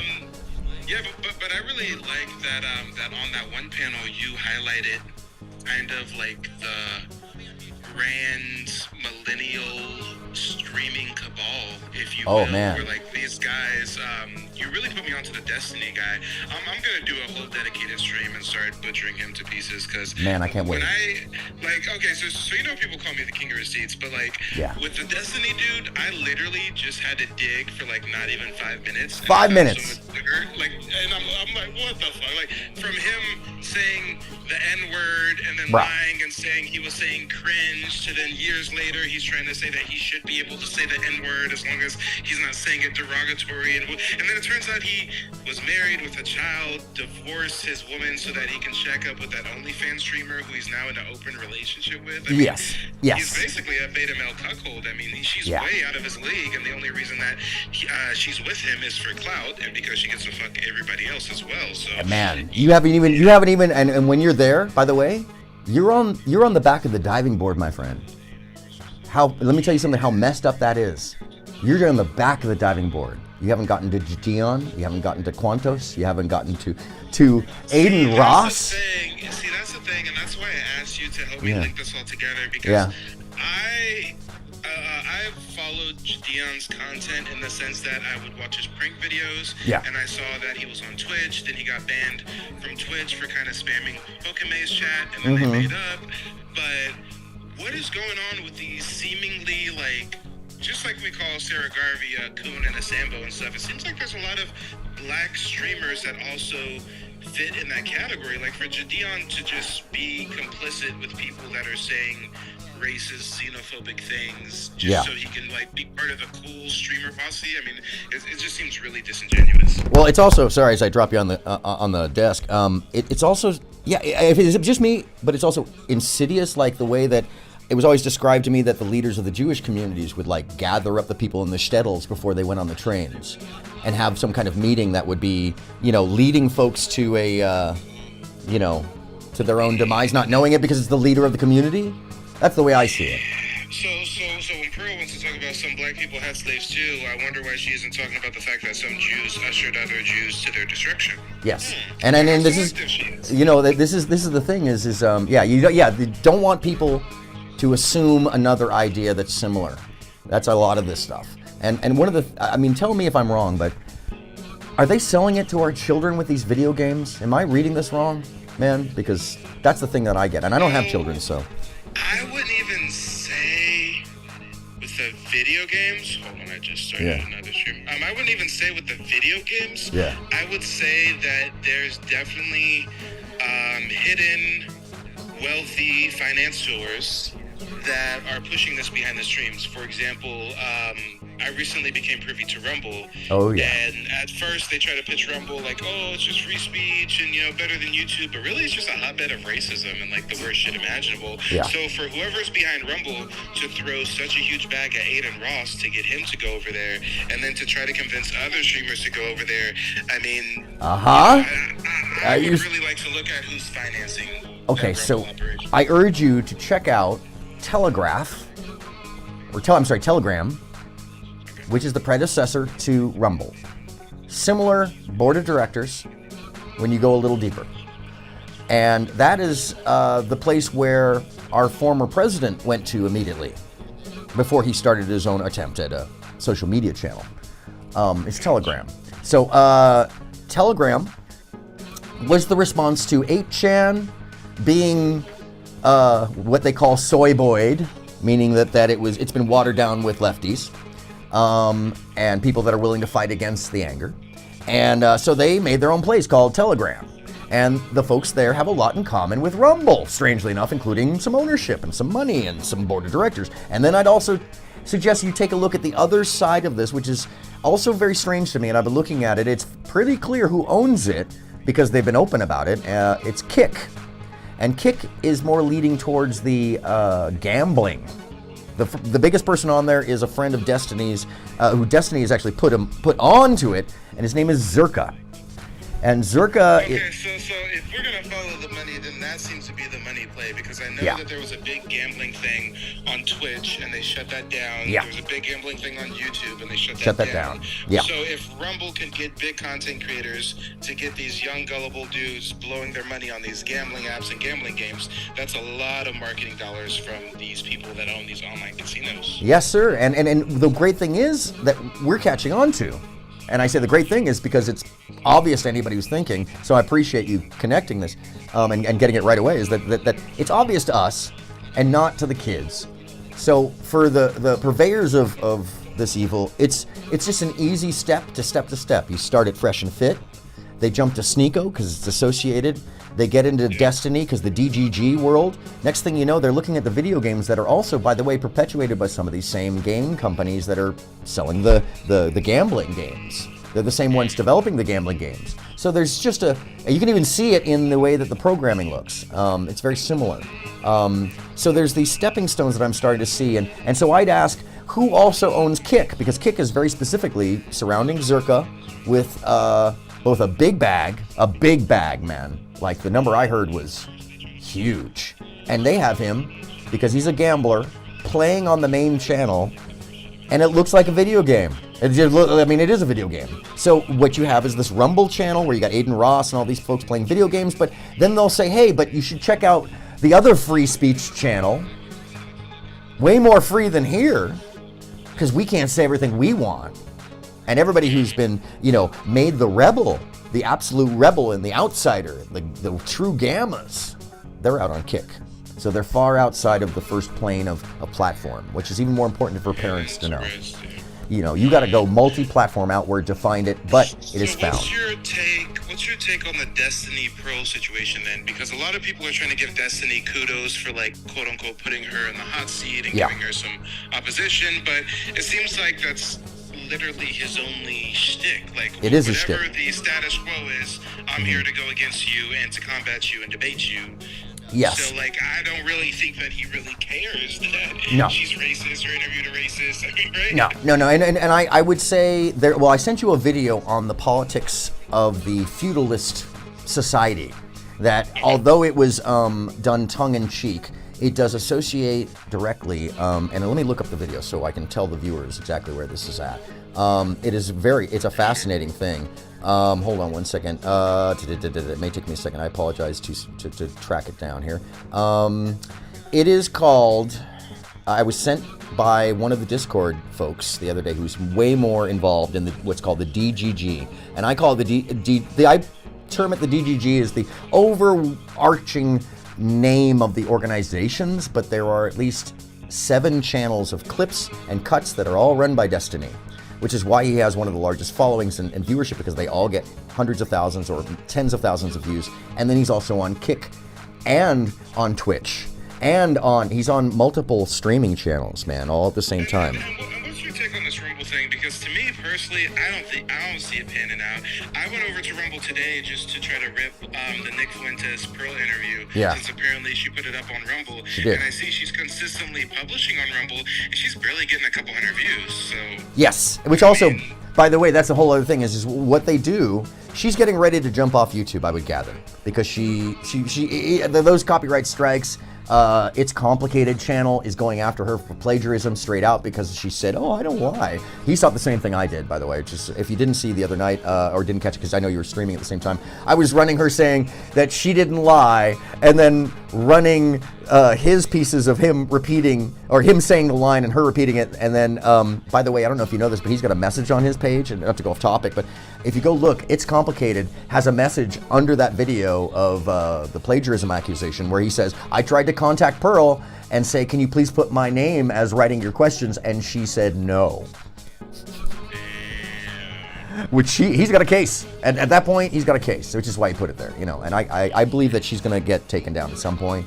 I definitely can tell that her viewership has dropped, so it's a had effect. And it's because people like you, Mike, by the way. The last decent-sized video she did was like when she had Andrew Tate and Brittany Renner on. So it's like, clearly she realizes that the only way she can get clicks is if she gets the most controversial people together in the same room, which is why her staff was talking about, we had plans to get Donald Trump and Kanye West on the podcast. Yes, exactly. And they were hoping for that for a while back, but that was the Fuentes connection. But as you well see, I was describing the other night, she's only at the top rim of the rabbit hole.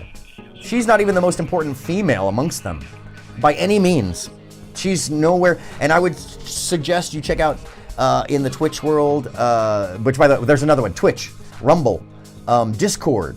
These are things, Discord is the environment where the conversations and the arguments and the debates go down. If you're not familiar with that, I would love to bring you in. By the way, there's an incredible channel that is the throughway to seeing these people's mindsets in their debate.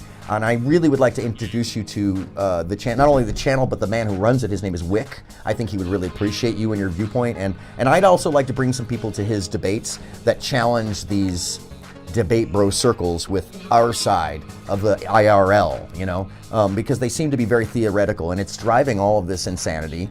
It's driving the hate. It's driving the otherism into a psychosis. And you get to see the psychosis in these debate channels, like at WIC TV with some of the participants, where some people are very logical and knowledgeable, and some people are really caught up in these things that they've bought off of the belief systems. And by the way, they always go back to, oh, and Destiny said on his, and or, oh, well, we see, and in the general view, and it's because they're living within the DGG.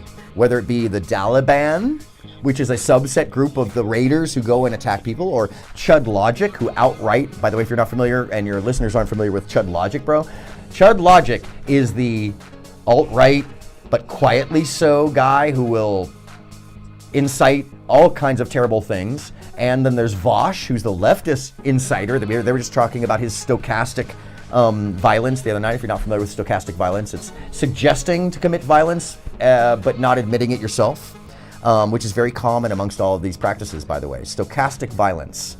And there's so many things involved. But anyways, I'm sorry, I found the video. It's called The Feudalist Hierarchy of Online Politics. And it's done by Will and his channel. It only has 29,000 views. I'm gonna email it to you right now again, just so it's right there on top. It's very important to watch. It details how they behave, how Destiny works, how the people around Destiny works, and the connections to everybody. Vosh, Chud Logic, and most importantly, Fuentes. And the thing that it leaves out that I think you and I are both looking at is the black hole above everybody, man. That is the money trail. And I think that's where we go next. Follow the money. Follow the money. And yeah, so right now what I'm planning on doing this week is I'm gonna be basically all of my like greatest hits over the last 2 weeks. I'm gonna be restreaming it during the day from like 6 in the morning to like 5 p.m. Pacific Standard, and then from like 5 to midnight or something, I'll be live with fresh content. Dope. But I've got some more stuff to go at Pro for. Cool. What? Something I haven't heard yet? Something I haven't seen? Oh yeah. I'm gonna keep it secret. I'm gonna surprise you. Come on, I love that. Streams on Pearl, some more streams on Sarah Garvey. I restreamed one of my previous hit pieces I did on the Real Film Sapien earlier today, so I'm gonna restream that. Dude, I saw that, and can I just add something to that conversation right there? She has gone full tilt fascist, by the way. I don't know if you know this. I've heard she's made some like comments kind of like not as insinuous as Pearl, but she's kind of like trying to toe the line as far as with the racism thing. And she claims to be biracial too. She claims she has black brothers, so I'm like, okay. Yeah. No, she's really interesting, man, but she has repeated several times the same thing that Pearl has, which is that she's willing to give up her 19th Amendment. She doesn't think it's that important. Which one was the 19th? Is that the right to vote? Yes. That's women's rights. Which, by the way... She wants to take you women back to the suffrage movement. Yes, exactly. She wants to take everybody back. But by the way, don't forget, if you look at the 19th Amendment, you know what else that is, right? What else is that? Just take a look. If you're not in front of your computer, take a look. Passed by Congress June 4th, 1919, and ratified on August 18th, 1920, the 19th Amendment grants a woman the right to vote. The 19th Amendment legally guarantees American women the right to vote. Achieving this milestone, lengthy in difficulty. Hold on, let me see if there's some more on it. So, ensuring that American citizens could no longer be denied the right to vote based on their sex. Yep. Is there something I'm missing? Well, it's not just that, because the applications over time are what led to the ability to pass the Civil Rights Act. That law in itself allowed the Civil Rights Act to be passed. You reveal or revoke the 19th Amendment. Then the other ones can be amended too. Okay. The other ones don't make any sense after me. Yeah, and not even that, but I can see it because now if we're, making women a protected class, it's very easy for, a group, for example, African Americans to, speak up and say, hey, you guys just change this for the women. Yeah. Why can't we get something too? Yeah. And actually, I'm reading through here. It says, often supporters met fierce resistance. They were heckled, jailed. President Wilson changed his position to support an amendment in 1918 because the political balance began to shift. Yeah. Okay, and then it says the campaign for women's suffrage was long, difficult, and sometimes dramatic, yet ratification did not ensure full enfranchisement. Decades of struggle to include African Americans and other minority women and the promise of voting rights remained. Yep. Many women remained unable to vote long into the 20th century because of discriminatory state voting laws. Oh, Yes. I see, because if black people couldn't vote, but now women can vote. vote, and the black women are like, why am I not a woman? Yes, exactly. You're catching it on, and what, so there was a direct relationship between the 19th Amendment and then the movement of civil rights. A story of like a black woman. There was even a story of like some bold black woman who went to like the women's suffrage meeting, and it was like all white women, and they were like, "You're not welcome here." And the black woman was like, "Well, am I a woman?" Yes. Am I not a woman? Is the question? It's coming back to me. Yeah, and so there's a whole lot to this that people forget, that the suffragettes were fairly racist. And that's not to discount the women's liberation movement, but to say that there was a different viewpoint of people, different behavior, and that the fight for these things are not won by a monolithic group. Sojourner Truth, that's who it was. Sojourner Truth, Sojourner Truth. Born into slavery in 1797. Yeah. That's the yeah. It's very important to remember context in these things, and people don't. And they love, especially these someone like the Femme Sapien, she loves to just forget context. Just like how when I was hitting her with the questions in the chat because she won't answer the emails, or answer the questions on her own page. When I caught her in the chat, she was like, "How dare you? Why don't you grow up and ask questions in an environment like?" Sapien, I've got her triggered again. She just left a comment. Oh, on my video I did of her. Awesome. So mind you, just to give you a little background on the real Femme Sapien, when I originally did that stream on her 9 months ago, she reached out to a mutual friend of ours and was trying to pull this, "Oh, I'm pregnant and I'm emotional and it's so wrong that you did this to me, da-da-da," and she invited me on her show to ask her any questions, and she was having those smoke shows back then, and I joined her show, and we collabed on her channel, whatever, and then I noticed she deleted the video. Of course she And I did. was like, oh, that's interesting. So then when the whole alley thing kicked off, I'm like, and people kept hitting me up, "Hey, can you do something on Real Femme Sapien? Hey, can you do something on alley?" So I was like, yo, y'all probably haven't seen what I did on her 9 months ago, so let me go ahead and re-stream it. So now 5 minutes ago, she says, "I literally had you on months ago to ask you anything you wanted and clear up Oh my God. misconceptions." See, this is the thing is when I. I'm sorry. Oh, there's more. There's more. Oh, come on. I'm gonna go ahead and respond to her real quick. Oh, nice. Because if she's in her feelings right now, then if we can get a quick exchange and I can clip it all up, then then that's even better. The self-control level there. I mean, that's the thing about this is they don't have very much self-control level, I don't believe. Yeah. And I also think, by the way, Mike, is it just me? But their exceptionalism, their like fascist mindset, their Ayn Rand behavior seems to be indicated by their sense of like, oh, I'm a public figure, but I don't have to care about my behaviors anymore. I can just lash out at folks that are smaller than me because I don't like what they're saying. Is that just me? Yeah, something like that. It's something like that. And actually, before I respond to her, Yeah. I'm gonna double check her stream and see if she really did delete it, because I'm like 90% sure she deleted. I already checked like a couple months ago, and I was like, oh, it's gone. That's interesting. Huh. Yeah, no, which by the way, she went through and deleted, I went back, in my second day in hell this week, I went back through the entirety of the 9-hour or 8-hour feed on Not So Erudite to try to video capture her commentary and my back and forth with her telling me that I shouldn't be asking her direct questions in stream, which were direct questions like, can you make commentary on your colleagues, accusations of plagiarism against her, or were you aware that she had Fuentes on, or any direct questions that are, pretty simple, straightforward reporter questions. I was apparently the worst person in the chat, although she was responding at the same time to somebody else about, what was it? Let me see. Oh, bad boyfriends of her past at the same time, which I thought was hilarious. So she left those, but she deleted the comments and responses to me, by the way. And I think the comment still hasn't been approved. Let me try to do that.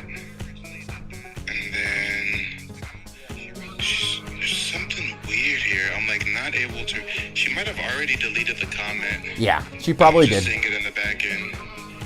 They love to do that, man, and they're so quick. I'm amazed, like how quick they get in and just like bam, bam, bam, like that one day when, I've never seen this before, Aaron. This is so crazy. So even even if you go to my video right now, I did. Yeah.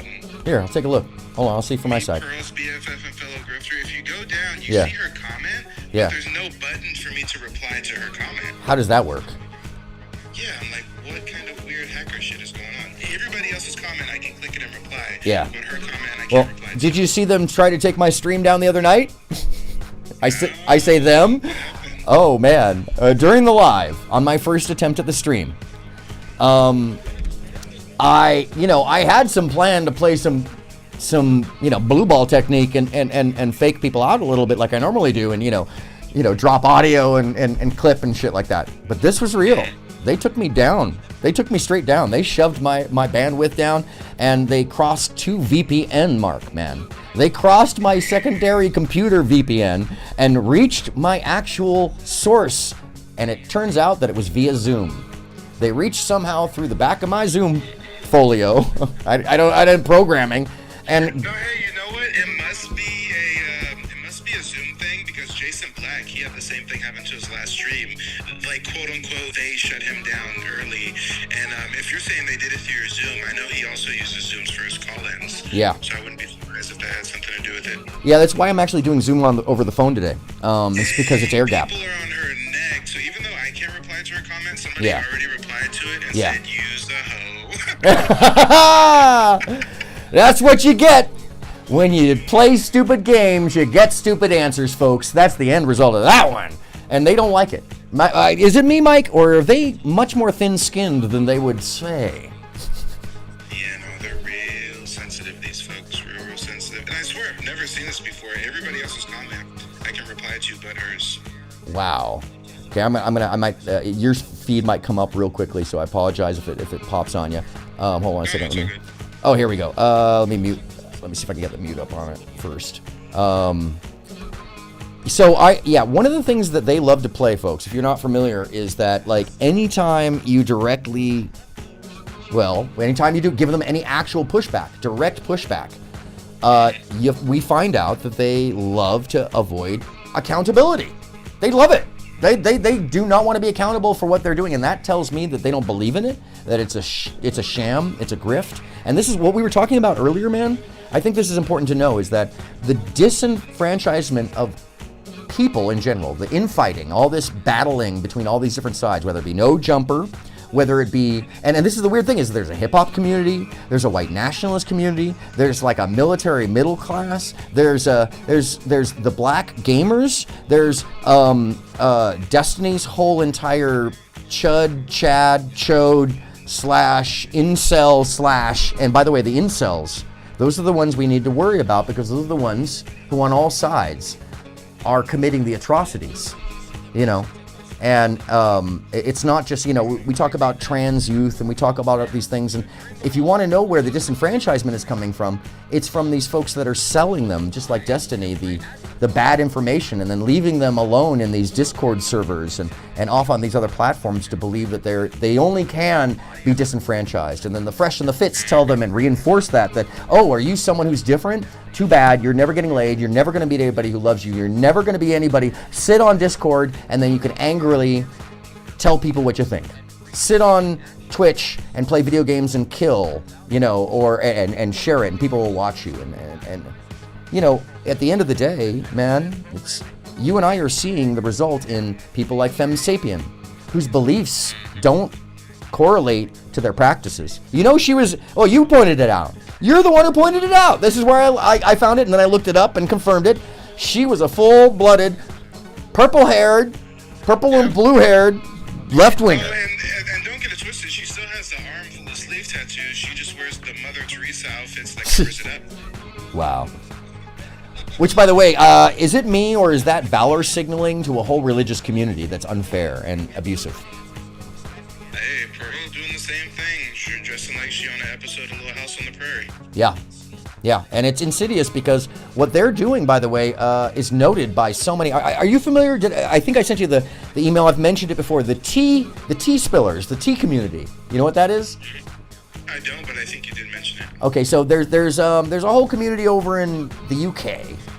That's the female side of Chud Logic's world and the Vosh world, which is, by the way, these are very intellectually self-absorbed folks. They may be nice people, but they seriously believe that they have the answers to everything, and gosh forbid you tell them anything different, because they'll have their entire legion of thought police and in-think group, which is very similar to cult behaviors, by the way. And we're not talking about one, we're talking about lots of subsets of cults, which is even more disturbing. These people will come after you. And Mike, part of the reason I'm sharing this is because if both myself and Jason Black got taken down, and they were able to like basically thin our bandwidth from the other side and attack with a DDoS through 2 VPN that I have situated, like if you look at my IP, it looks like I'm coming from somewhere in Tibet, you know, and it changes, you know. So if they can do that, which is associated to all these DGG kids who are hackers sitting in Discord, you know, who don't have any moral or ethical connection, what else are they willing to do? That's my question for you. What else are they willing to do? If they're willing to sell, okay, and Jadeon's a great example. Everybody, I've watched him because of his pranks. But then you listen to him say, you know, get a white kid who's trying to just defend himself in a chat to say the N-bomb so he feels in. What else are these folks willing to do? Shit, they're willing to do some strange things for some change, I tell you. Some strange things for some change. But hey, I gotta get off of here. I've got 1,000,001 things to do. But I definitely want to have you on to chop it up throughout the week. I'm not gonna do my whole, I'm down. Like, expose on Destiny and stuff. That's fine. Until next week. Because when I go at Destiny, I'm gonna give them the pro treatment and, you know, 30 videos, 60 plus hours. Go. I'm gonna go deep. And as you well know, I'm building up to that myself. That's the beginnings this week. I believe that Destiny is such a massive undertaking that it's going to take a whole community of us to actually attack it from all sides, because it is a feudal system with knights and lords and lands, man, that are far-reaching. We're basically, when we go after Destiny, just so you know, when we bring this to light, we are not just getting them. This is not Pearl. We're attacking the underbelly of the Fuentes universe, which includes every alt-right group on the IRL, you know? And so just know that, man, and I'm here with you, but I'm going to start just putting out the information myself, and I've been looking at this stuff for a minute, and I have some other sides of this. I'm going to start looking at the individuals and the channels to support as well, and I think it's good that we are active together, because, you know, they are. I don't know if the audience knows this, but we know that they're active together. They're colluding like a motherfucker. Yeah. From the times they stream to the content that they use or the guests that they have. So, yeah, man, I'm here with you, and I'll let you go. But man, I so appreciate you so much in this fight, and this just the information and just sharing time. And you're a fantastic dude, Mike. And I know I've been bombarding you this past week as I've been working through this. But just so you know, I actually have 4 other battles going on that are haven't been seen yet, and I'll start sharing that other stuff with you soon because they're all associated. But there is an entire community of African Americans that has been so far affected by this, my friend, that they aren't listening to you, they're not listening to me, and they're even further off. They're like the DGG. There's something we have to go find that my friend Akil has turned me on to, you know, and they're part of they believe Tupac is alive, and they believe that Tupac is my friend Akil, and they believe Biggie is Soup, and they believe, I can't remember who Charlie Tuna is, but they, you know, they believe that the cut chemist is Kurt Cobain. It's weird, man. And there's a lot of young, impressionable youth coming up, and if there's not anybody to give them a contrarian opinion, then, yeah, they're just going to be led to the fodder. Yes, sir. Yes, sir. And as you well know, if there's someone who can sell a stupid idea, they're also likely to sell an atrocity. You know? So, I'm here with you, man, and I'm so thankful for having you in the battle. Let's go! Good to grow. For sure. Yeah. Yes, sir. Thank you for giving a call, man. I appreciate you, Mike. Yep. Peace out. Peace out, brother. That was Mike TV, ladies and gentlemen. So glad he could join us today. And you know what? I think that's going to wrap my show. I think we got an idea. That's a good topper. I've been doing 2:30. It's Sunday. I'm going to go hang out with the pets, call my lady, see what's going on, make some food, and I urge you to do the same. As we head into the next level of relaxation, go ahead and go check out the nonsense wildness that is Shadow Vision, SHADOEVISION,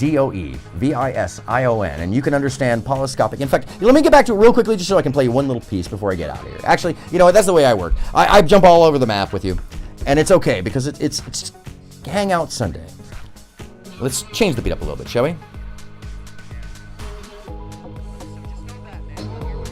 So thankful for Mike TV in the fight, and Jason Black with the business, and even MTR turning around and separating himself. Because the guy has some good things to say.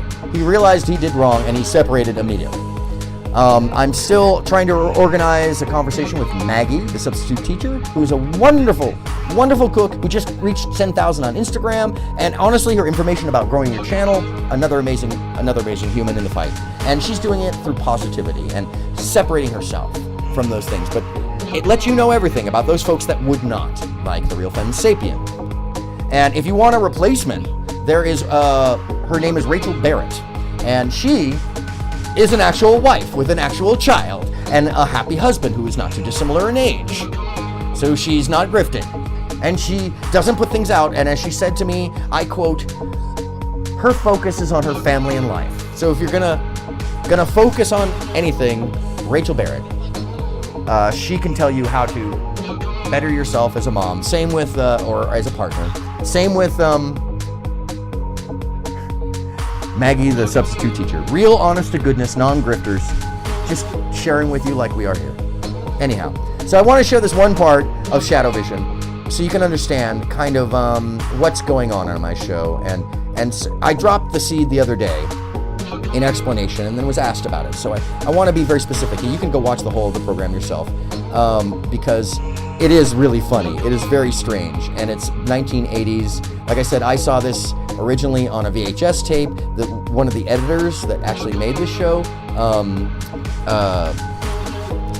they're the ones who shared it with me, so know that. And this person was also a sub-genius. So let me see if I can find where it's at in this, because he's just popped through the doorway.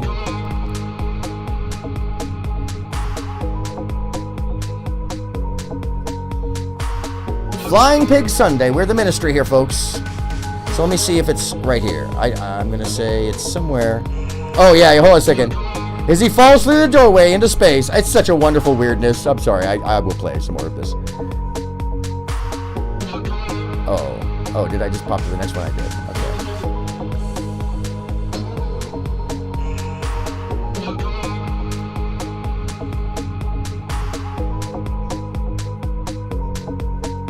By the way, this is also part of the story, is that the whole show has to do with lore from KROQ. So when you're like, what are we actually watching here? Well, folks, we're watching people that invented the way we get hypnotized, essentially. These are the folks that,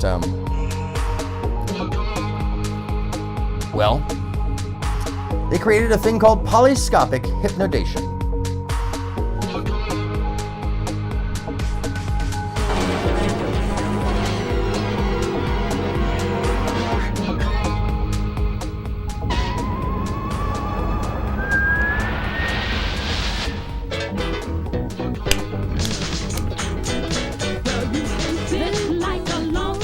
Or sit up and jump, walk around in a haze, obey in a maze. You can grumble, give up, don't give a damn, or you can move to the rhythm, be a luminary jam. No matter where you wanna go, no matter where you've been, out of optimistication, be a luminary jam. Yeah. What does that mean? Oh, new guest. Why don't you? And we're back on the track with more of your mind and mine. And mine. It's Shadow Vision Thought Control, starring Johnny Dakota. I'm Wendy Higgins, along with Harvey Quiver and the IDBW Orchestra, inviting you to join Johnny. Johnny to Johnny. Dramatic collective for fun in the outer realm. And now it's back to Johnny. To Johnny.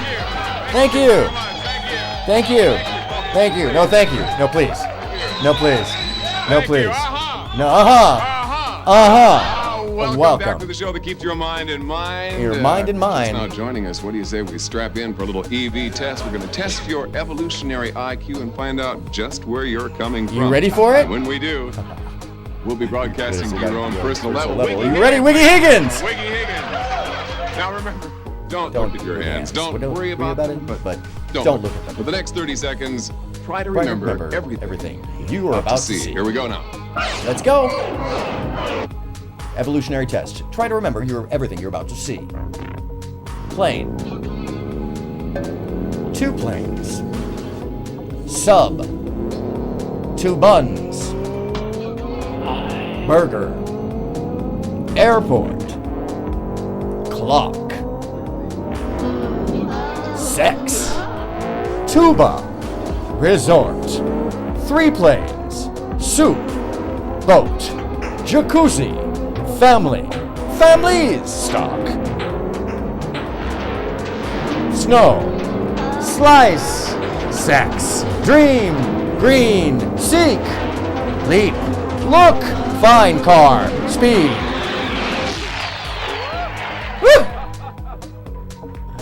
Okay. Now forget everything you've just seen and try not to remember everything you're about to hear. Ladies and gentlemen, I'm happy to announce that we are now broadcasting at your own personal level. Yeah!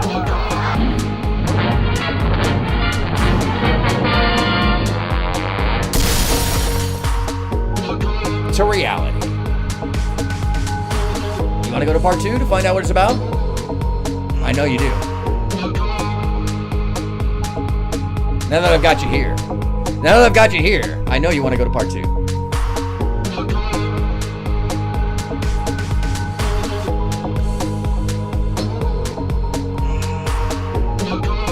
By the way, if you're not familiar with what's going on, this,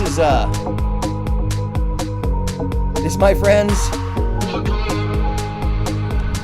is the Ministry of the Flying Pig Sunday here at none other than the one, the only Look Up the Remix, where I interject myself into conversations normally where I don't belong, but still I do so to take it somewhere else. You've seen that portion. Let's go to part 2.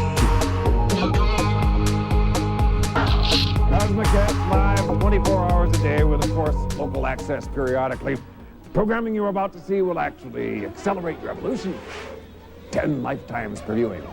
I guess you all know that every one of you is watching a different show, and to provide better programming, Every one of you is watching a different show. You. Watch. We're watching you. What gripping white-knuckle tension is this? And what's worse, in the pyramid at the tippy top of the world's tallest corporate tower, it's not a bit festive in the World Control offices of Drek, Dank, Dirge, and Mirth.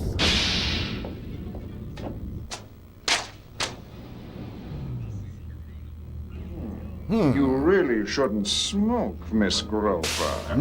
Miss Grover?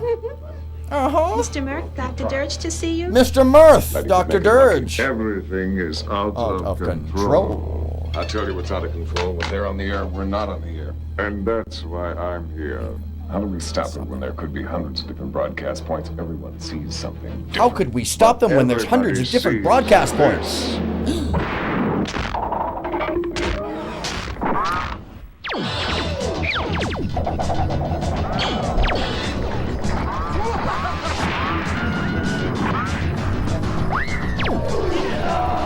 Whoa!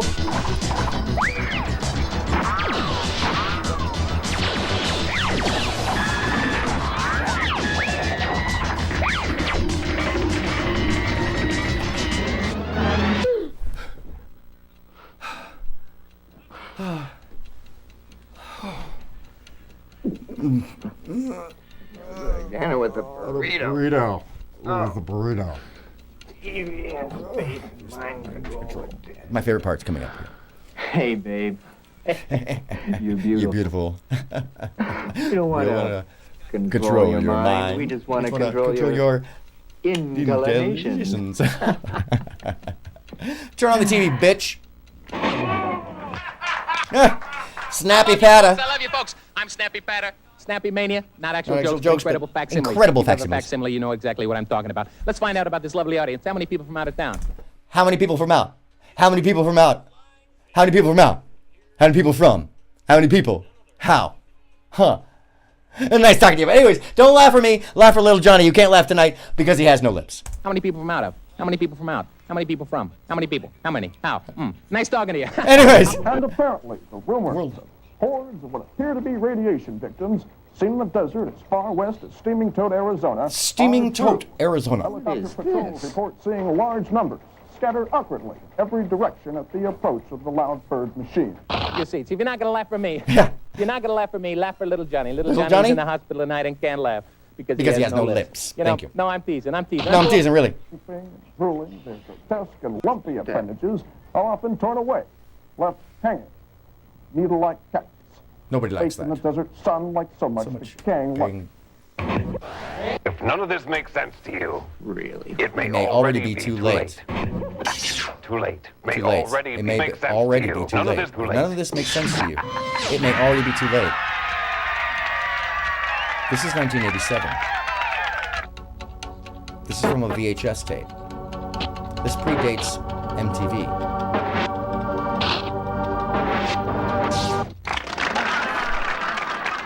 Welcome back, Norm. Norm. You ever notice how sometimes things happen to you you just don't understand, and then later you're really glad they happened? Anyway. Anyhow. Here's something you'll really like. Won't he? Won't he? Everybody? There we go. He'll really Watch like this, won't he?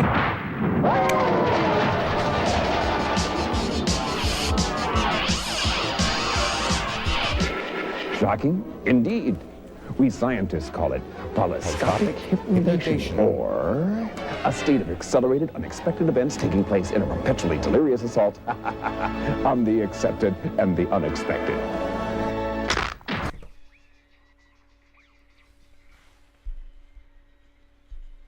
Did you catch that? Do you want me to run it back for you? You think this is silly? You think what I'm doing is silly? You think it's just nonsense? Okay, that's fine. But if you're confused and you don't understand, it may already be too late. And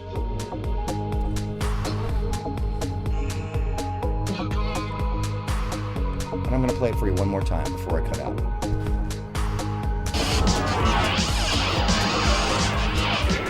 Shocking? Indeed. We scientists call it polyscopic hypnization, or a state of accelerated, unexpected events taking place in a perpetually delirious assault on the accepted and the unexpected.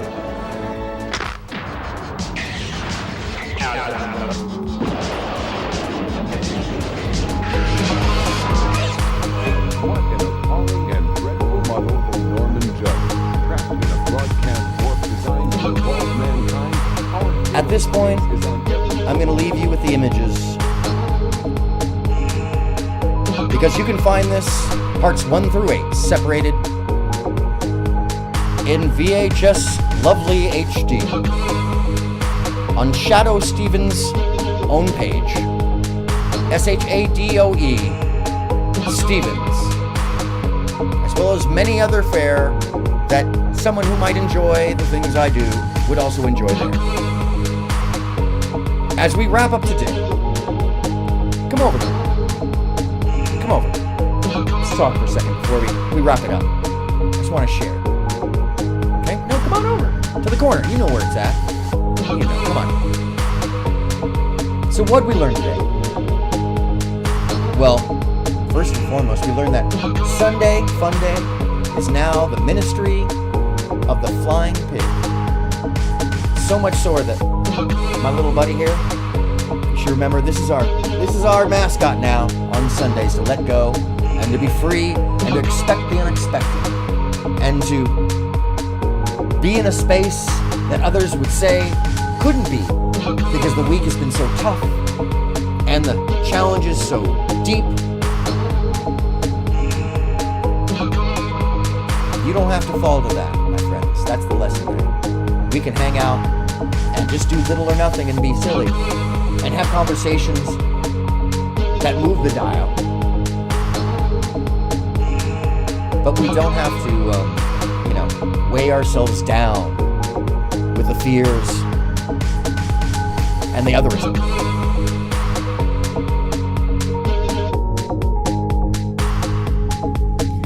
What else did we learn? Well, we learned that Senior Pello is kind of wild, and that the School of Life has 8 lessons for you that include giving yourself the benefit of the doubt as well as others, being kind to others, acknowledging and embracing your idiocy, while giving yourself the grace and the acknowledgement that you are doing just like everybody else, the ordinary mistakes and the ordinary greatness. And that's okay, because it allows you to also give room to the people you love and support them in the hard times by seeing that support and acknowledgement as strength and not weakness, and the folly of others as strength because they learn from them, and to give ourselves that grace as well. And what else do we learn? We learned that Mike TV, I see you, Mike. I see Mike out there. I see Mike. And who else do I see? Hold on a second. Let me go back to the chat so I can find out who else I see. It's how I'm going to end the show every time. I see Emily. There's friends of the friendless. Yes, ma'am. And that's me for sure. The home of the awkward. I believe in you. I see Emily. I see Mike TV. I see Jason. I see Big Brother. I see Kate. I see Dan. I see Lisa. And so many more. As we join together to enjoy our day and live in mirth, in the belief that the ministry of the flying pig is nothing more than a joy inside of ourselves. So what did we learn from Mike? Well, we learned that there's more to the story that we're going to be following this week, and that we're organizing together so that the shots across the bow are not accidental, and that our foe, as we head into the battle full tilt with our helmets down, know that we're coming. They know that we're here, that we know what they know, and maybe more, and that they should be unsurprised that they are surrounded at all sides.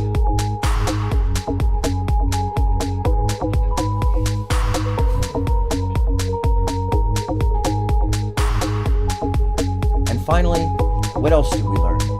We learned that polyscopic hypnodation is a factual scientific methodology to inundate your senses with the expected and unexpected while sifting through intention. We add a tiny bit of direction, and you buy it. Because you don't know which way to go, and you don't know that we've told you to do so. And this process is utilized here in the YouTube world to disenfranchise, to hide fact, to make you believe that you're less than without you knowing why, to make you decide that life is fear when you don't have to. Friends, take this moment. Acknowledge that you've learned the science, that you know it exists. So now you remember. Now you look at your hands. Now you look up. Now you acknowledge your friends. Now you relax, and you find joy in the simple, away from the background noise. And as you all know, I do, on a very regular basis, I can only ask one thing of you, my friends, and I'm sure you know what that is. That at the end of the day, when all of us have turned down the sheets, said goodnight to our friends, put our loved ones in comfort, brought the pets in, we think about our day, and we think about what it is that we can do to make tomorrow better, oh, come on. Come on. You know what I'm going to say, don't you? Look up!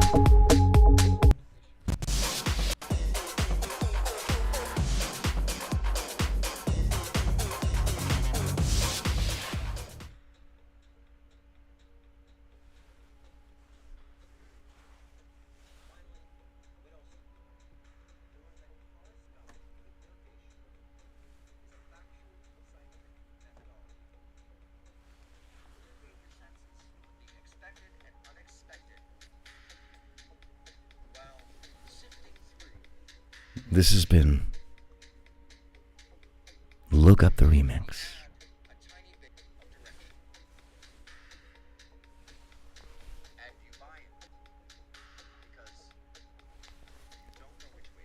The Ministry of the Flying Pig Sunday.